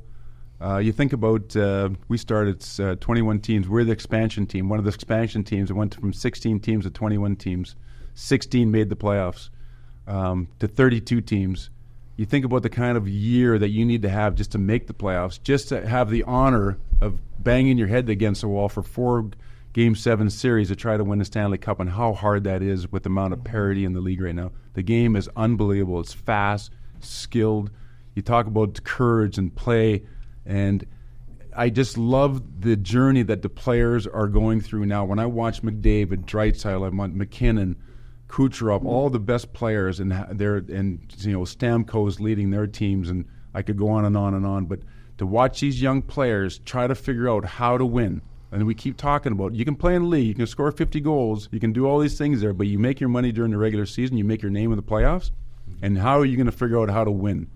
You know what I mean? That is a completely different level of consciousness for these players there, and to see them get knocked down, get back up, get knocked down again, get back up, get on a goal because they didn't get on for a goal, winning goal because they never covered their check because they're a little lazy coming back, and that was a game deciding goal, and then having to sleep on that, and then having to live on that all summer long, only to wait to come back 82 games to get back in that same position and make sure that they don't make that same mistake, so they're not the one. You know what I mean? Yeah. That to me is what is incredible to watch the game. Brings back memories for you, I'm sure. Losing and not losing being ready and being that guy that made that mistake, and being that guy that laid at bed because they didn't give. It didn't give. I didn't feel like I gave enough and all that kind of stuff. Well, they got one-piece sticks, personal chefs. They fly on a private plane, so you still got a mess. Yeah. They may do that, but that won't get them. They won't get them. Couple clicks.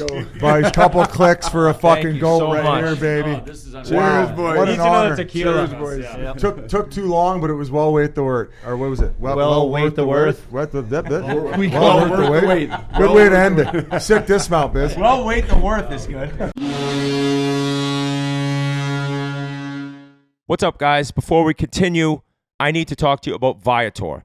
Viator is a tool that you can use to plan and book travel experiences around the world. Talking to Granelli when he went to Italy a few years ago, when he's going back this summer, he used Viator to make it easy, to make it seamless, and to really make his travel experience that much better. Their app and website make it easy to explore 300,000 plus travel experiences so you can discover what's out there, no matter where you're traveling and what you're interested in. Viator helps you plan the perfect travel experiences for you with free cancellation help. You plan for the unexpected and 300,000 plus travel experiences to choose from.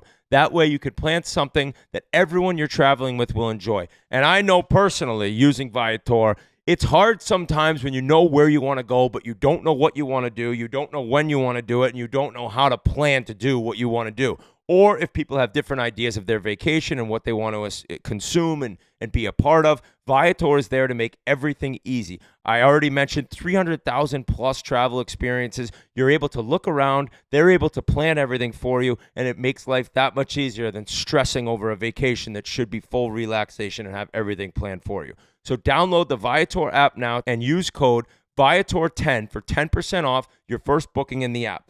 Find travel experiences for you. Do more with Viator. Thank you so much to a true legend of the game, somebody who gave us a bunch of his time and in the midst of covering the Cup Finals and doing all these different interviews, and I think he does a ton of charity work. He was able to sit down with us for that long, enjoy a tequila or two, and just let the stories fly. I can't imagine what it was like playing on a team with that guy, Biz. Like the ability to get fired up and just have him lead you must have been incredible to be a part of. So we appreciate the Moose, and I hope all you guys enjoyed that interview. Oh, it was so fun.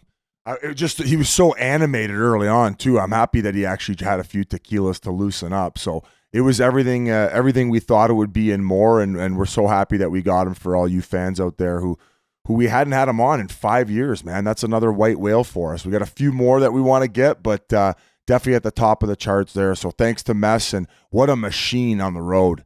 He goes hard, man. During that whole Cup final, he doesn't look a day over 40 years old. The guy's what? Is he 60? He's working out 6 times a week. Like if you're gonna go out and have your pops after the broadcast, which he enjoys doing, I guarantee he was up Chelio style, hitting the treadmill, hitting the weights. It's incredible to see. 63. Looks like he's 40.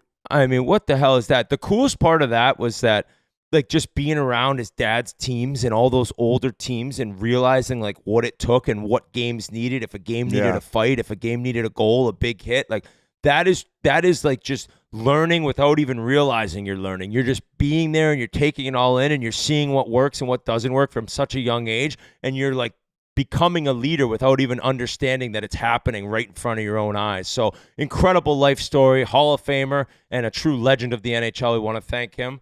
Some other news that broke that I thought was really cool, especially considering the momentum and what the PWHL has done for women and women's hockey, is Jessica Campbell got named the first full-time assistant coach in the NHL with the Seattle Kraken.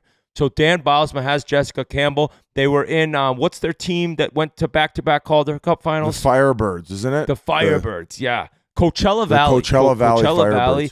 And Bilesma gets that job, which everyone kind of had figured was going to happen, and he brings up Jessica Campbell. And what a moment for women. I mean, they have their own league now. They're finally connected in the PWHL. Now there's a woman head coach in the NHL. So that's stuff that for girls who are maybe listening or into hockey and watching the NHL, you see a woman behind the bench, like it just feels good for them getting into their game and figuring out that there is a future for them in hockey. And we had a chance to meet her in Nashville last year at the draft. I think she was eating at that Blanco place we were at, and we went there 11 times. We probably met everyone. Yeah.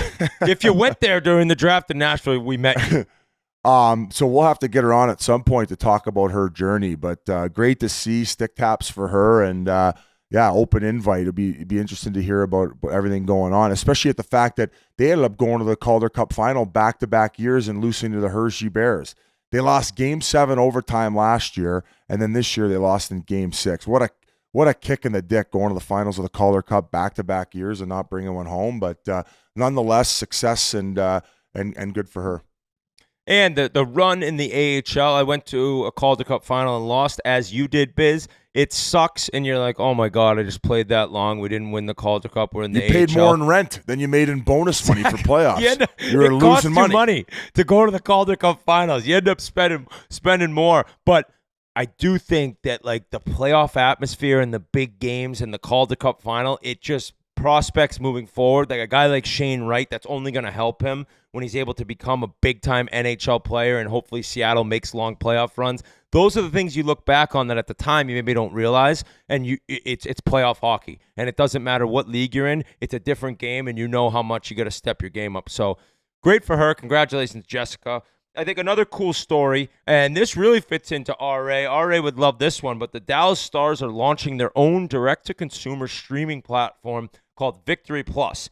And Victory Plus will be available for download on all smart TVs, tablets, smartphones in September of this year. And basically, I'm reading off this kind of write-up of it, ensuring fans within the Dallas Stars regional territory of Texas, Oklahoma, Louisiana, Arkansas, being able to enjoy content wherever they are on their preferred device. So fans outside the Stars regional territory will be able to enjoy Victory Plus to watch a robust menu of ancillary content provided by the team. Ancillary. Don't know what that means, but it's a cool sounding word, and I don't even know if I'm saying it right. Hell of a job. But RA's been all over this in terms of Bally Sports and all the issues with watching teams when you're blacked out in certain regions that make no sense. And Bally Sports apparently is in a little bit of trouble. Like, for example, my brother Colin lives in Nashville. He has YouTube TV. He can't watch. He said that that's the only thing he can't watch is Predators games if he's on YouTube TV. So I know that there's some frustrations with fans all across North America in watching their favorite teams play. But it seems like this Victory Plus thing, at least for Dallas Stars fans, is an attempt to be able to allow everyone to be able to see your games no matter where you're living. So that's kind of a cool story. I hope more teams get into that. I think the Suns owner did it too in Phoenix, where they just basically run their own broadcast. So it'd be nice to see more of this and less of the bullshit that RA is always bitching about. And one more reminder about the Chiclets Cup, September 19th to 21st in London. And there's some few spots left in the roller and co-ed, barstoolsports.com/events. Biz, before I know you got to run, before you take off, can I get your breakdown from now until the end of August? I said you're back to Jackson right now, and then when are you off to Victoria? Yeah, so I actually drove up because the season got pushed back so much with all the awards and the draft. So I had to spend an extra few days in Arizona. I was hoping to get to Jackson a little bit sooner, but I drove up there on Wednesday and then got there Thursday, and then I left Friday for Stampede. So I haven't even had a chance to spend much time there. Although Ed Jovanovski was in town on Thursday, so met him for lunch. He was in Jackson? He was in Jackson, yeah. Where does he stay there? Some really nice hotel. It wasn't the Four Seasons. I forget the name of it. Yeah, I think it was like $2,500 a night, which is not a lot of money for him, but he also snapped a lot more tape-to-tape passes. I'm gonna head there today, and I'll probably be there till maybe Sunday. There is a chance I pop over to go to Gosser to help out at the Gretzky Hockey School on Friday, but given everything that we've done the last month, I kind of want to just relax and take it easy in Jackson and get off the grid for about 5 days. I'll probably go golf that Shooting Star. Go on a couple big heights. I've never been fly fishing before, and I did once. Oh, you have? Okay. Spezza. I was with Jason Spezza. No and shit. we were at a camp in Vail during the lockout season, and a bunch of NHLers got together, and one day we could go do that. Dude, I didn't sniff catching a fucking fish. Okay, it's I hard. had no rhythm. It was like me dancing. I was a robot with this rod. You got to be very delicate. I'm guessing you might not catch a fish either. Because I don't know about your rhythm, baby. I got a couple experts bringing me, so hopefully I can have somebody better teaching me than Jason Spezza with the silky mitts. Maybe a guy who's a little bit more used to catching the. I don't even know what fish you catch with fly fishing, or can you catch different types of fish. I've learned a little bit about fishing from talking to people recently, like how bass fishing is fun because bass fight the most. Like they're very jerky, and you actually feel like you're doing something. I have a few buddies that are big into the marlin fishing. That's when you're really battling the elements and you got the whole fucking vest on. But I'm just hoping to go for a nice light day on the river. And my understanding is on the Idaho side of the Teton Valley or Teton region is some of the best fly fishing in the world. So very interested to kind of get off the grid for 5-6 days. And then after that, it's just a drive up, and I'm going to be in Vancouver for 2 months this summer. I'll pop over to Vancouver or Victoria for a little bit, but my places are rented there, and I kind of wanted to spend some time with my friends in Vancouver a little more this summer. I got one girlfriend, Jackie the Alien. She's got a kid on the way. It's due any day now. So I'm kind of in the stage of my life where all my friends are having kids. So I got to find a girlfriend and a wife and have some form of family in the next few years here, or I'm going to be some fucking bum when I'm fucking 50, 60 years old just hanging out by myself. Or you'll be like the biggest wheel 53-year-old in the history of wheeling. You don't want to be that guy. I don't know if I want to be fucking 60 years old still going to bars. Like Salt Bay? Yeah. That's a good example, although he looks a lot younger too. He's on the mess regime. But no, I'm although we're going to be hopping on folks every week, me and Whit, just to kind of touch base and shoot the shit for 10-15 minutes and then throw it off to these awesome interviews that we got banked. I'm looking forward to a little time off and a recharge too. I got to get back in the gym, get back in shape, and definitely lay off the sauce a little bit. Well, somehow you still look very good for the bender you've been on, and I don't even know if you've worked out in the last month. So impressive to see. You go hard, and not many people can bring the thunder that often the way you do. I'm very appreciative for you as a friend, as a teammate with this podcast. My summer, I'm kind of with you. I think that all Chiclets fans probably maybe need a little bit of a break from us, and that, like I mentioned at the beginning of the show, that happens. Hardness makes what is it? Jesus Fondness Christ. makes the heart grow silly. is the term I think you're looking for. Distance makes the heart grow fonder. Is that what it is? Yeah, that's the one. You got it. Oh my God, we are mutants. I thought I had it.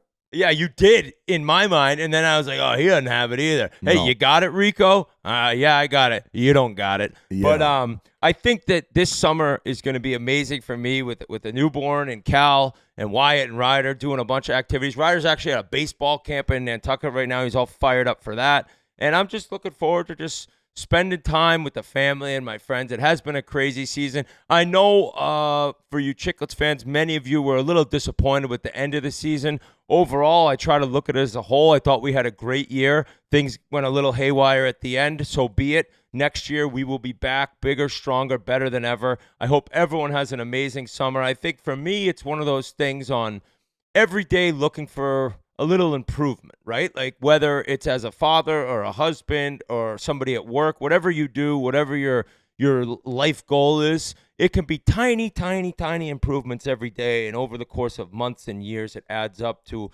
being a bigger, better man or woman, whoever you may be listening. So I can't thank you enough. I know we say this often.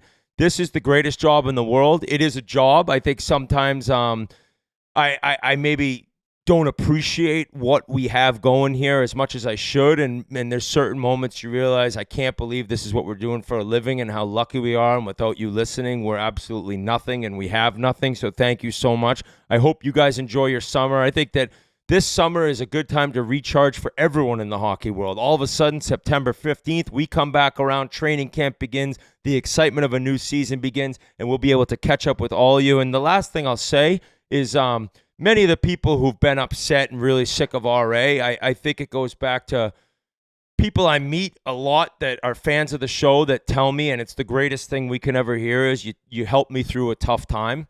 Whether it's maybe battling depression or some substance abuse things, just having a couple hours of listening to our show and taking your mind off things and letting me or Biz know that it's been a huge help. That's like the most amazing, fulfilling compliment I could ever receive, to know that just us talking helped you in any which way. So I think of RA right now, and I think that even if you're down on RA, just thinking of somebody who is going through a tough time, as many, many people listening right now have been through themselves. So I hope that instead of kind of piling on a guy, you'd reach out and say, I hope that you're able to get the help you need and figure out where you're at in life and come back and join Chiclets as a bigger, better, stronger person. And we appreciate all you guys so much. So think of others. The golden rule I was always told by my dad is treat others the way you'd like to be treated. I know on this show we talk a lot of shit. It's all in good fun, and I'm very lucky to do what I do. So I hope everyone has a wonderful summer, and we will be back Mondays, as Biz said, just probably quick 10, 15 minutes before we throw to the interview. But Biz, I love you, buddy. You are an all-timer, and I thank you for everything. Thank you. Well said, Whit. What a fucking, you were buzzing today. You really figured it out. I'm going to the beach after this. I'm not even a beach guy, but now I got these new umbrellas you stick in the stand. Maybe not new in most people's life, but for me, the umbrella at the beach and not having to be in the sun, it's a lifesaver. So I'm on to do that. Well, I'll send you a picture of the fish I catch this week. Okay, I'll be in Jackson. Fish, it can't be like the guy catches it and then hands you the rod, though. Okay, deal. All right. Fair. I'll post the video. Love you guys. Thanks so much. Have a great summer. Bye.